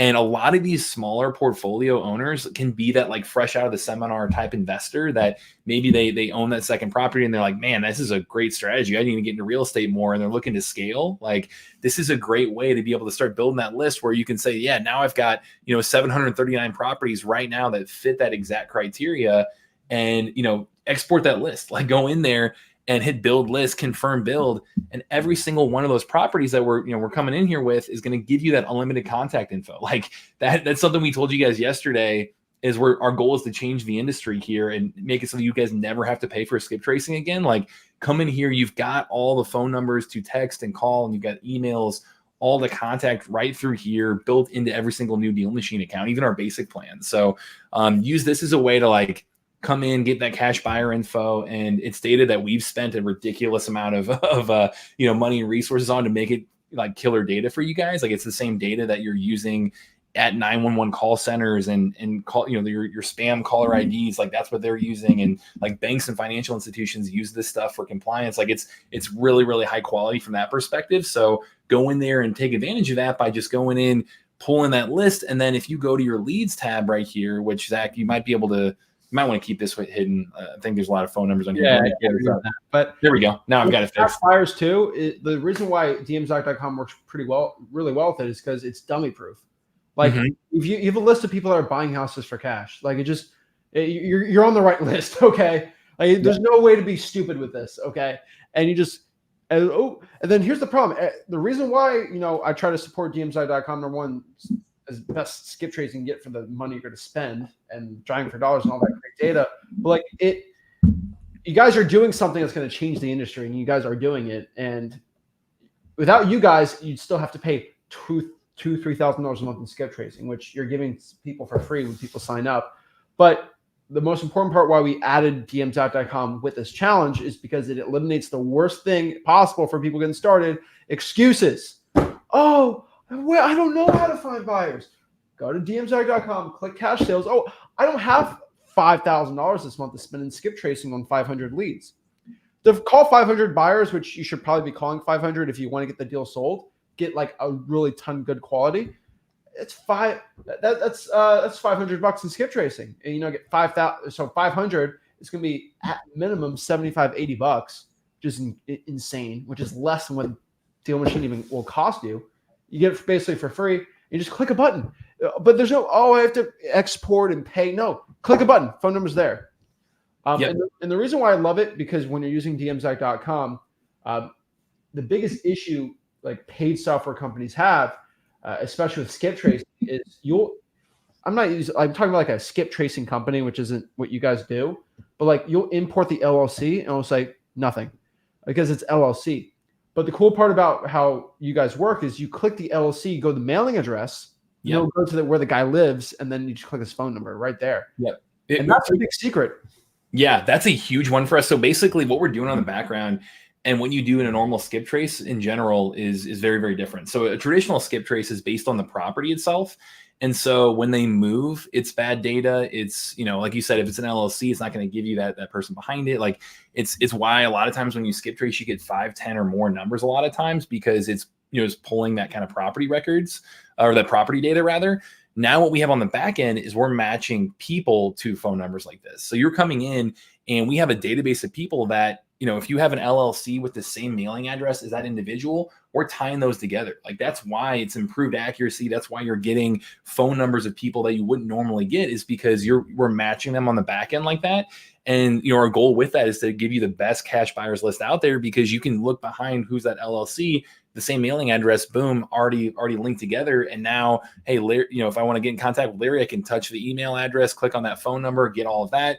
If I click on that individual, it's going to tell me more information about them. Like it's got that demographic data in terms of their portfolio size and estimated worth there. And, a lot of things that you can really dig in to get to know that person and really qualify them further. So this is an awesome list to start with, of just being able to go in, outline your area of where you have that deal, click cash buyers and start there. And you've got the contact info all ready to reach out to them and nurture them. And even like that Facebook group script you gave, Zach, that is an awesome place to start. Just simply email that to them or text them or call them. And, you're already going to build these quality, serious relationships with cash buyers that way. Oh yeah, I 100% agree. So let's see how we cold call these cash buyers and actually find them. Love it, man. Yeah. Do you want to do it? I was going to say I'm game. I'll follow your lead. No, just pull the list and just show people how to get it. Yep. So going in here, the one I just pulled is right here for you guys. And so I went in again. I went to the map, went to 63109, filtered by single family homes, and clicked on cash buyers. You've got 739 properties that fall under that criteria owned by these individuals. So you've got all that right at your disposal right there. And then I hit build list. This bottom quarter, I hit build list. That's going to pull that list into your leads tab. The leads tab is kind of like your CRM to work these leads. And when you jump into that, I pulled up that list and I've got, all 739 leads ready to go with phone numbers, with email addresses, all of that ready to dig into and start calling right on the spot. So, that would love to come on in the future and literally, call people live with you, man. But that's the process for you step by step. Trying to make it simple. Simple, it's easy. It's dmzac.com. I mean, there's not much debating on it. I'm telling you, stuff works. And it's insane how much you guys have upgraded. You definitely changed the way a lot of softwares are being done. And I think it's just going to overall help the wholesaling industry. That's why I got to support you. Like, I just want everyone to understand this. I've told David this a lot, but the reason why no other guru, other person will ever talk about you is our dmzac.com, how amazing it is because they own skip tracing companies.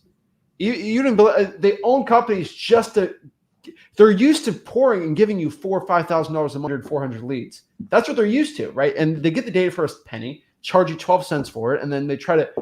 And the thing is, they're scared right now because they can't make money off that anymore.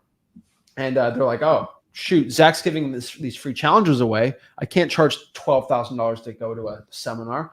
And like, it's stressing them out. And so that's why I want to put their foot on their necks, and just have the best software out here. And I'm telling you, the word's coming out there, dmzac.com. I love it. Great skip tracing for the money. I mean, the best you can get for the money.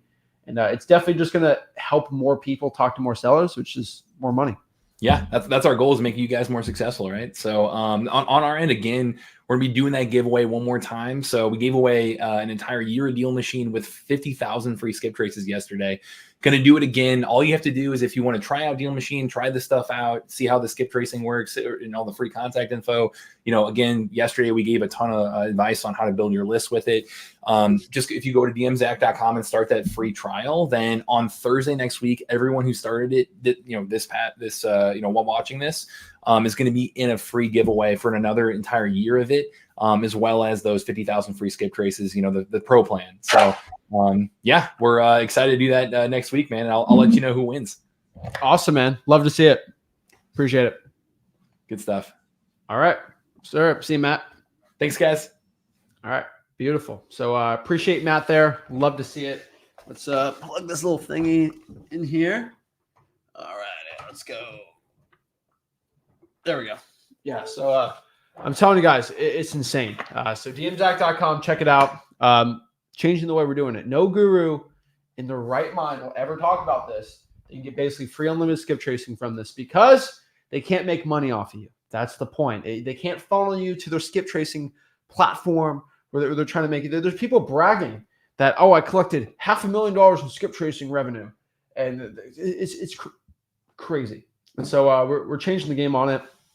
Just helping the people out best we possibly can. And so I'm using that to help the best people out. So we're here to go. We're gonna have Rick come back. We're gonna recap exactly a game plan for you. But let's kind of talk about right now what this means for you, right? What game plan should you be using to become successful? Like, what should we be doing? We really need a plan of attack. So let's kind of get the whiteboard out here and really break down a plan of attack for you. And so let's go move a couple things out here, and we'll break it all down. But let's talk about this. Appreciate the drip today. All right, can y'all see this whiteboard? Hold on.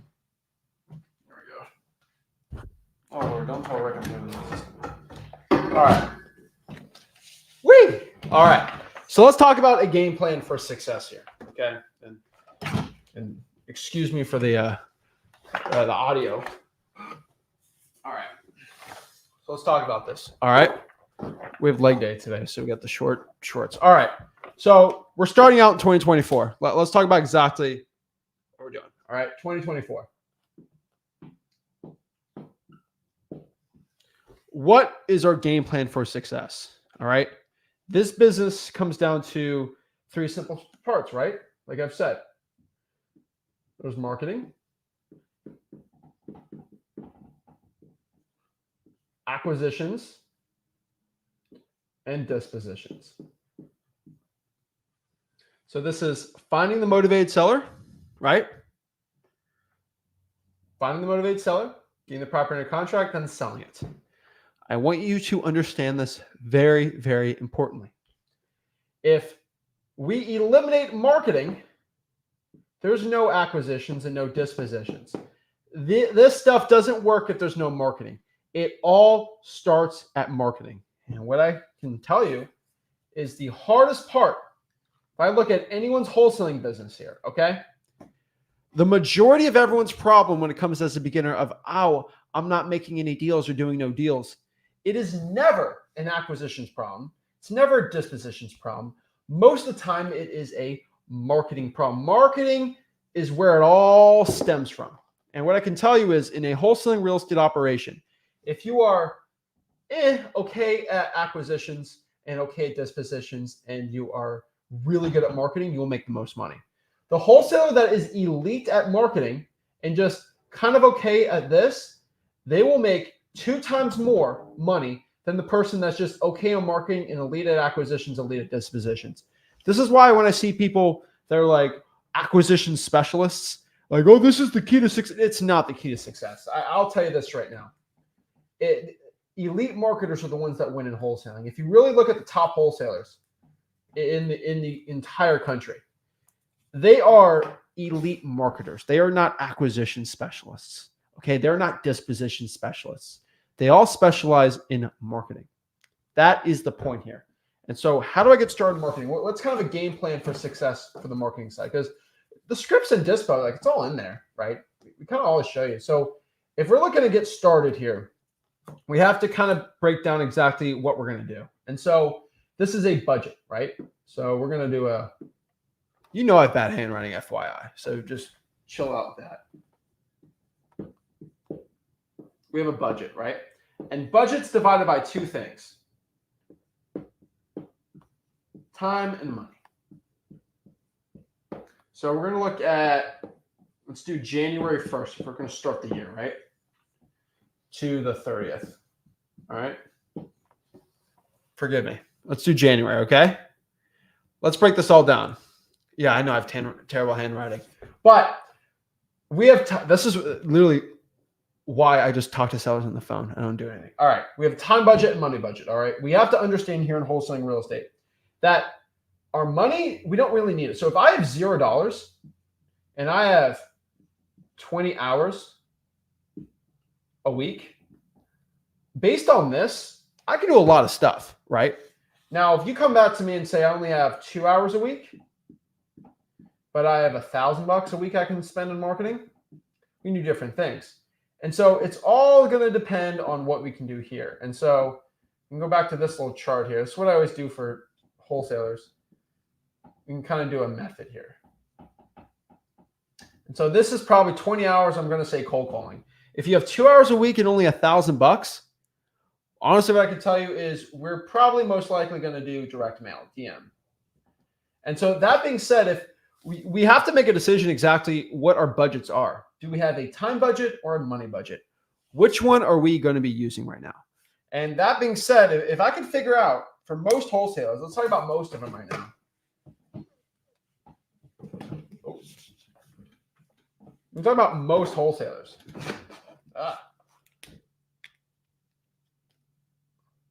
We're going to stick to 3 strategies. All right. 2024, we're going to stick to 3 strategies. All right. Cold calling,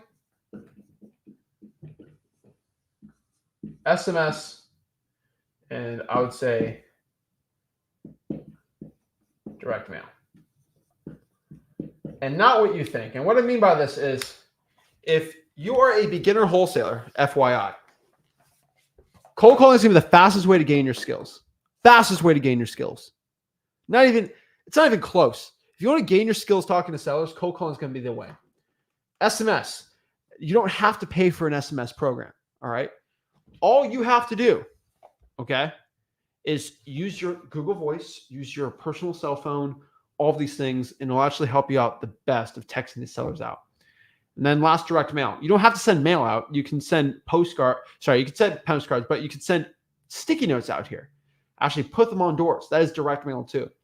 And so I'd say for the majority of wholesalers going out right now, these are going to be the three, okay?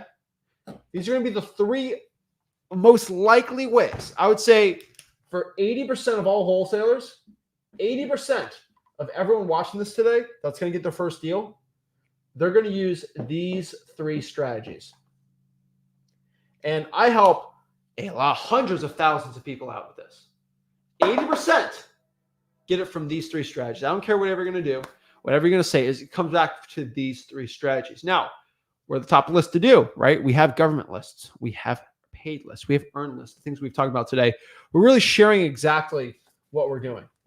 But the point of all this, the point of all of our efforts and why we're trying to do 7 deals in 7 days in this whole challenge here today, we're all doing this for one specific reason. There's one KPI. I always talk about this. It's the honest truth, though.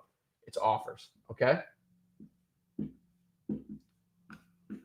This is the goal. This is the holy grail. This is what it's all about.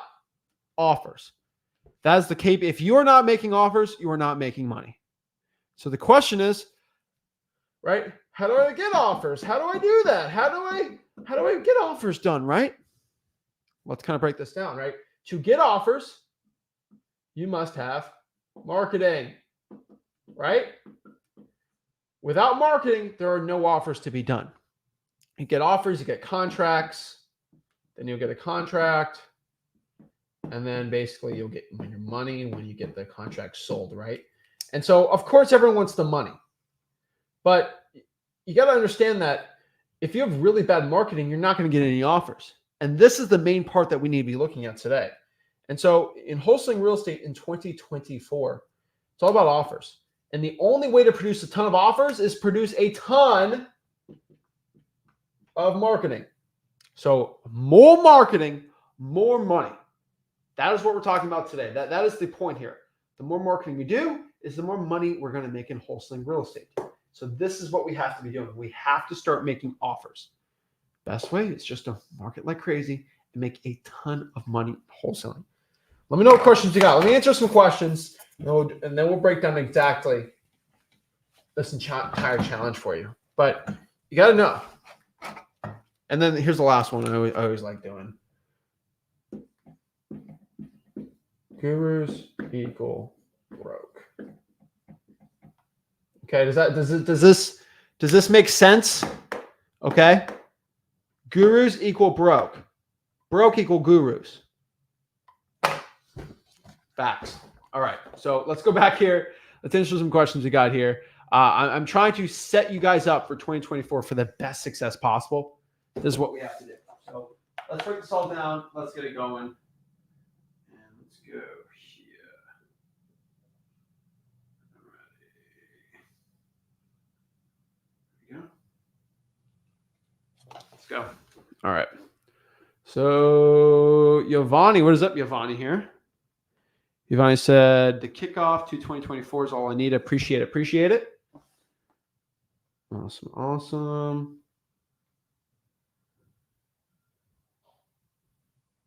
Oh my gosh. My boy got the dog train right. It's actually pretty funny. All right. Let's see here. Game plan, determination, account. I like that. Determination and accountability. That stuff's all good, but you just got to do the work. And no one ever talks about that. You just set a goal. I'm going to make 300 cold calls every single week for the next 52 weeks for the year. That's all it is. That's what this business is all about. Okay. That is exactly what we got to start doing. That's what it's all about. If you're not doing it, you're not making money wholesaling. That's the key here. Let's see here. Awesome. Let's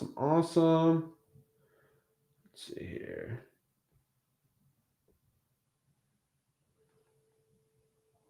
Love all these questions, though. Love all the networking, too. Let's see here.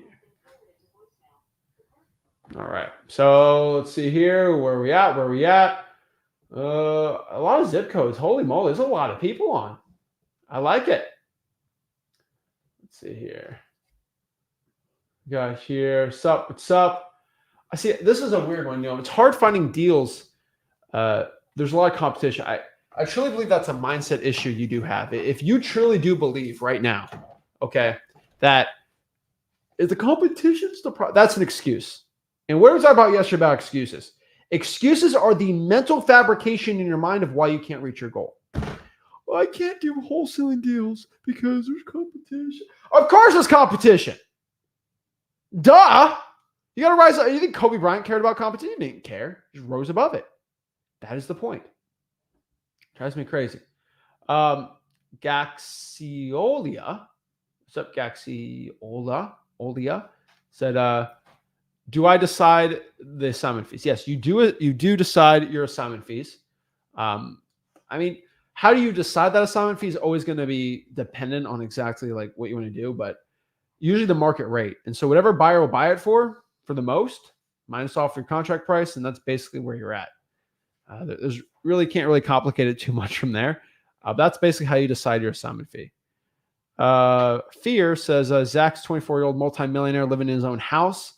If you're not listening to this information, you seriously think you're right, you can do your own thing. Actually, my haters are right. I do live in my mom's basement. That's actually where I really live. But yeah, no, just kidding. But yeah, no, guys, I can only get you to the point where I'm at right now in my life, and I make a lot of money wholesaling houses. So that's kind of the point we're trying to get you at here. Paul says, "Are my comments being seen?" No, they are not. I'm not. I don't even see your comment right now. Just kidding. I just pulled it up. Duh. Of course I see everyone's comments on here. So got Rick back here. He's got. Gotta move this whole thing for you. But yeah, that's some questions. Oh. All righty. Nice. All right. Okay. Perfect. All right. So let's see here. Awesome. Let's see here. Hey, Zach, I'm joining from Michigan. Awesome. No more buying courses following Zach and Rick. I'm telling you, save you $6,000. Save your life. Jeez Louise. Let's see here. Eat or be eaten. I love it. Let's see here. Yeah, we'll do a JV deal, sellmypaper.com, if it's being done by a realtor.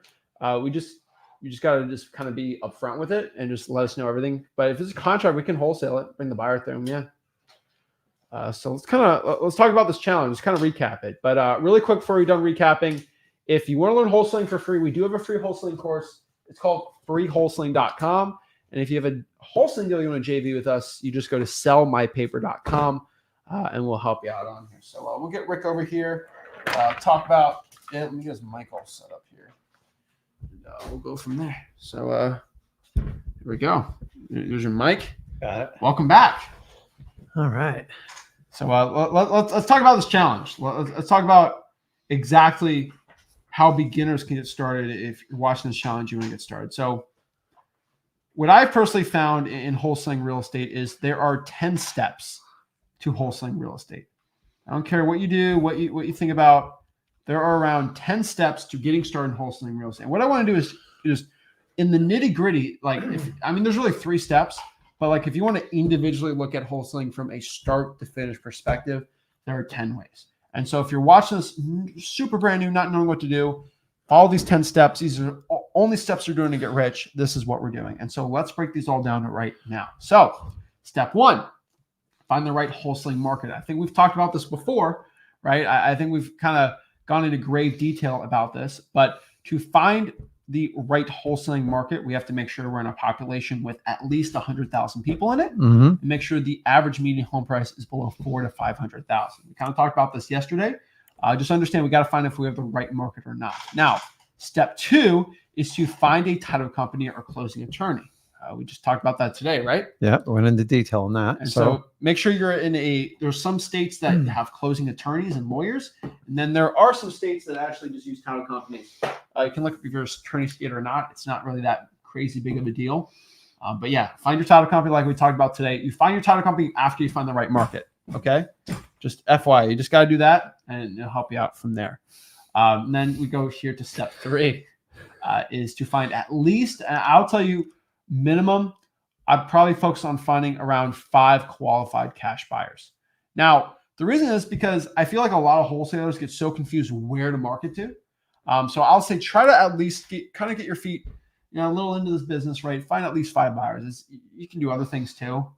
You can try to find 12 buyers or 1 buyer, but I would say just try to find 5 just to kind of get a good grip on this and try to understand and find at least 5 qualified cash buyers. And now, the next one here is to pull 3 government lists, right? Yeah, I mean, real straightforward. Where there's smoke, there's fire. So in wholesaling, you need the highest motivation humanly possible. And that's why we always want you going after government list. High motivation, they're free, but you guys are going to have to work through the process of getting this list. It's not the easiest in the world, but it's definitely worth it. Yeah, and so let me repeat myself. I did not start here. 3 government lists. You choose 3. So it can be any government list that we've talked about, right? It can be a fire damaged property, it can be a code violation, a foreclosure. You have to choose 3. That is the rule. You have to choose 3. That's it. Drawing for dollars count? No, it's on a government list. Choose 3 government lists. Simple and easy. I will if you can reverse draw for dollars and replace 1, but pull 3 government lists all for the past month. And step 5, we are going to pull 100 drawing for dollars leads a week. Whoa, a little scary, right? And so if you're in person, you can do 2. If you're going to drive for dollars, even crazier. But it depends if you're virtual or not. But if you're doing virtual, do 4 government lists. But step 4, pull 3 government lists. Step 5, we're going to pull 100 drawing for dollars leads a week. And I repeat myself. I'm not stuttering here. It's a little scary. But hey, we want to get successful, right? Yep. Step 6. We're going to skip trace all 1,000 records. Simple, easy, right? Pulling those 3 government lists plus those 100 should be around 1,000 records. Now, we kind of talked about before. You can do on cyberbackgroundchecks.com like we talked about yesterday, or truepeoplesearch.com. DMZack.com is going to be way easier for 1,000, like quick, easy, simple, and snap of a finger. But you can do whatever you want. I would also reverse drive for dollars, but you don't have to. I mean, we'll talk about it a little later here. But you can skip trace all 1,000 records. Now, step 7, we start calling. We do the action. We do the work to get successful. We're going to call and text all 1,000 records. Did I say some records? No, all. We're going to call and text all 1,000. It's not complicated. Is this complicated to you? No, this is the action step, guys. This is like, if you don't do this part, nothing else you're going to do at work. So this is where a lot of you freak out. Just do it. I've already told you, me and Zach prepared you. The anxiety is so much worse than the actual calls and the contacts. They're just people just like you and me. You're going through a process. Just don't let your feelings get hurt, because the only person that can hurt your feelings is yourself. So if you let them, it's just how you interpret the data. Make the calls. You're going to get more no's than yes. Prepare for it and have fun with it. For God's sakes, it's not that bad. You guys make it so much worse than it actually is. You guys do, seriously. So 1,000 texts and calls, guys. You can use Google Voice. You can use your cell phone to the text. It's not 1,000 is going to be 10 days of free texting if you do it the right way. Google Voice and your personal cell. Simple. We teach at freeholstein.com how to do this, right? Start calling and texting those 1,000 records. If you want to really know where exactly the script is, go to freeholstein.com. It's right there. Number 8, we find these motivated sellers, write up a contract. Now you might be like, wait, how do I get a contract? How do I fill out a contract? Well, guess what you did yesterday? We literally made it part of this challenge, dude. So you don't have any excuses. Stop with the excuses. Stop with the games. Like, what are you stopping yourself for? You're literally keeping yourself in this perpetual cycle of being broke. You have to break the change right now and make a change. If you don't change, nothing changes. This is what you have to ask yourself right now so you actually make this change right now. Go out here and do it. Right? Find the sellers, go after it, talk to them. Find the sellers, and then lock up the deal. Step 9. Pretty simple, right? Yeah, just sell your deals to cash buyers. Just make sure they're qualified. And the word cash buyers is very loose out there. You actually have to vet them to find out if they're real cash buyers or they're wannabe pretend wholesalers trying to make money off your back. No problem with JV deals as long as people are transparent up front with it. Most wholesalers hide behind their cash buyers and just try to pick off because other people teach them. Just pick off other wholesalers to do the hard work and you just find a seller for it. That's kind of called being a realtor, but the best way to prevent these people from wasting your time is vet them. We went through thorough questions to ask people and it will shake every one of them out.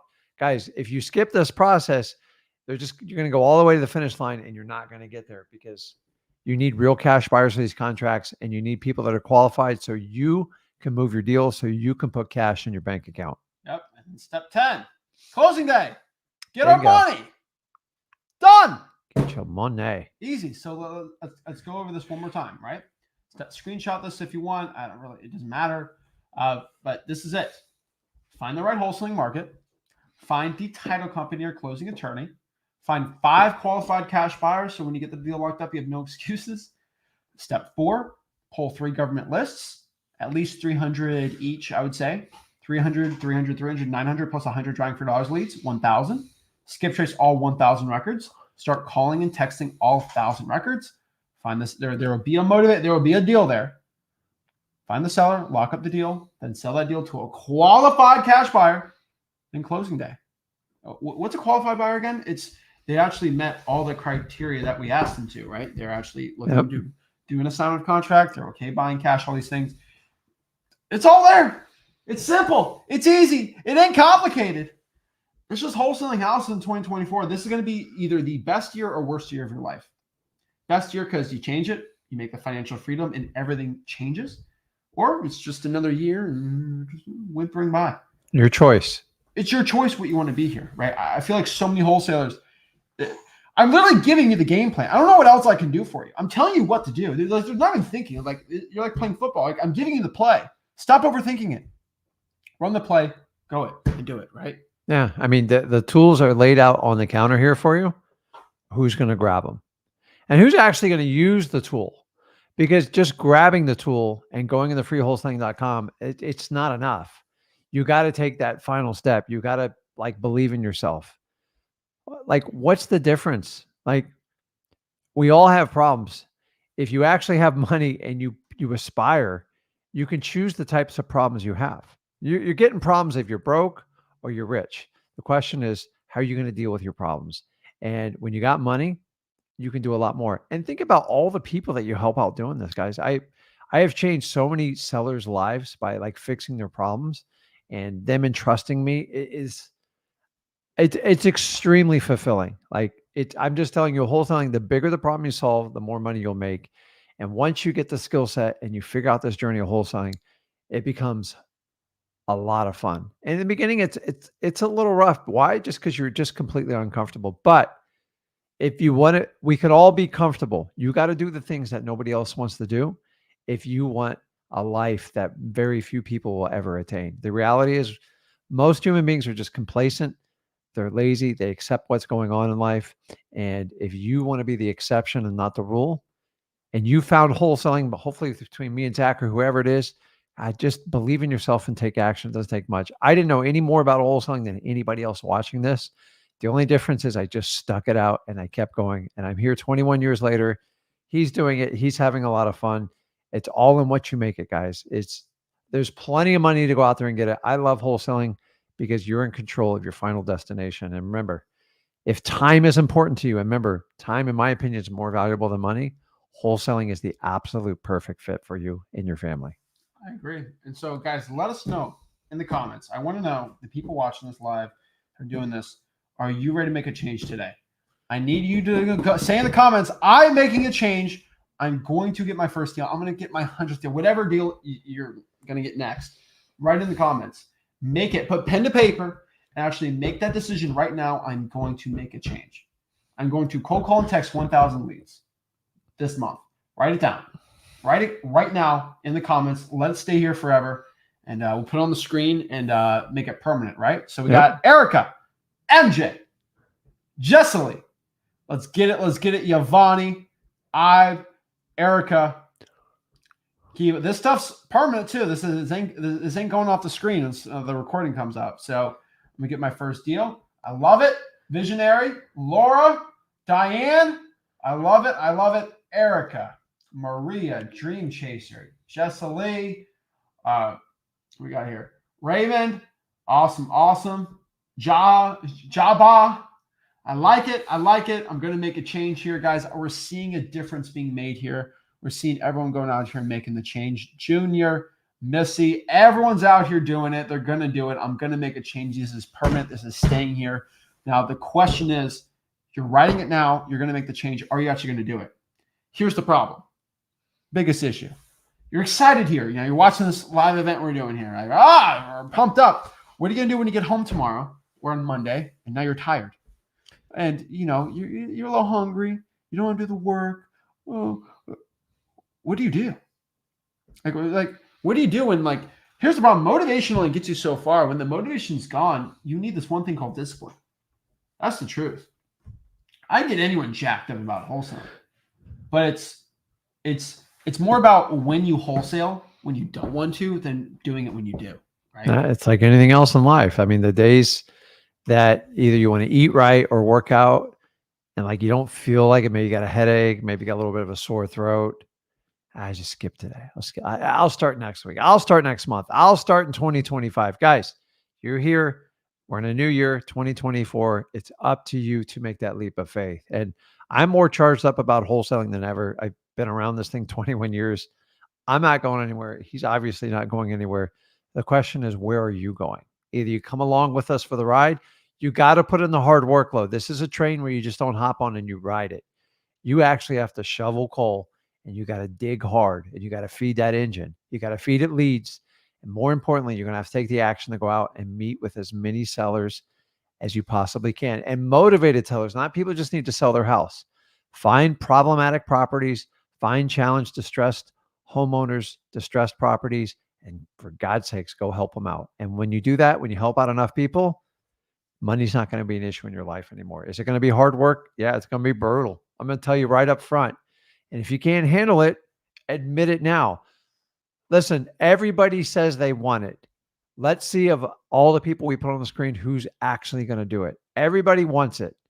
The question is, do you want to go through the journey to get there? If you do, it'll be the greatest ride of your life. If you don't, that's fine. Go back to doing what you're doing, but stop complaining about where you are in your life. Either make the change or move on with your life. I mean, just saying I want to do it, like saying it for 5 years, you're not going to get anywhere doing that. Just make a decision. By not making a decision, you've already made a decision. So we're not pitching you a course. I don't have a $5,000 product to offer you with you. We have dumped 3 hours in today and just gave you a virtual live training like you came to an event. So just pretend you just spent 20 grand, because I could easily charge for that, but I'm not. A lot of people in here. Yeah. And go out and take the best way you can pay me back is let's partner up, do a deal today, sellmypaper.com. Let's roll. Start at freewholesaling.com. Let's work our way through. If you guys need some additional help, flip with Rick Plus. But as I said, it's never been a requirement. Everything we do, we have a free path. JV deal, you get Flip with Plus for free. Exactly. Simple, right? So, guys, Jessely says is just watch. Here's the thing, Jessely. I don't care what you say. And I'm saying this in the nicest way. And I want everyone who's telling themselves they're going to do it. I don't care what you say. I want you to say it. But at the end of the day, I don't care what you say. I care about what you do. And it's not what you do tomorrow or the next, because you're going to be motivated for a while, right? It's what you do 2 months from now when it's 3 p.m. on a Wednesday and you're just not feeling it. That's exactly when you tell me to just watch.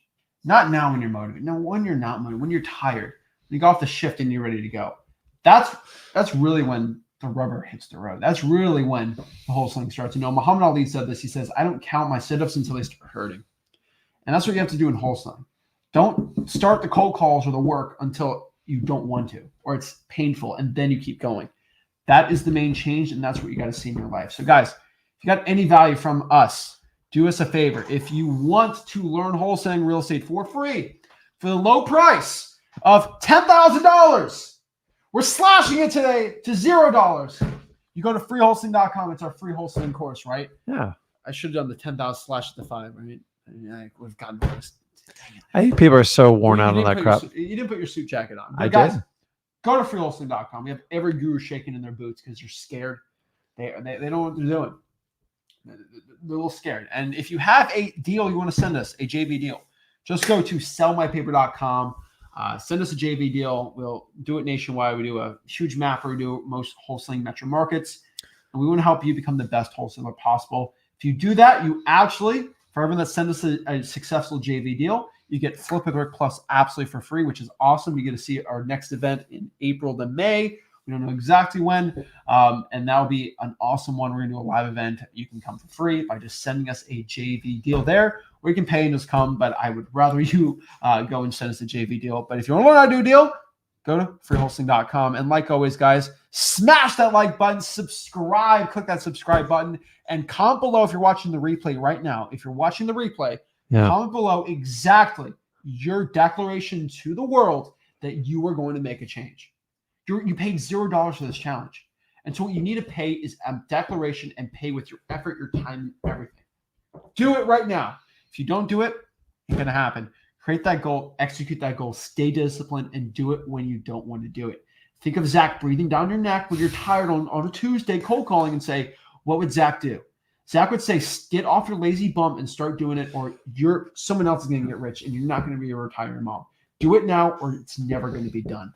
What would Zach do? What would Rick do? Oh, I'm tired today. What do you think we're going to tell you? You're tired. Work. Do the work. Get rich. This is what happens, guys. We became rich wholesaling houses. We've already made it. I don't need to do this anymore. I don't need to go tell you about it. I don't need to wholesale. I frankly don't need to. I like making my millions of dollars, though.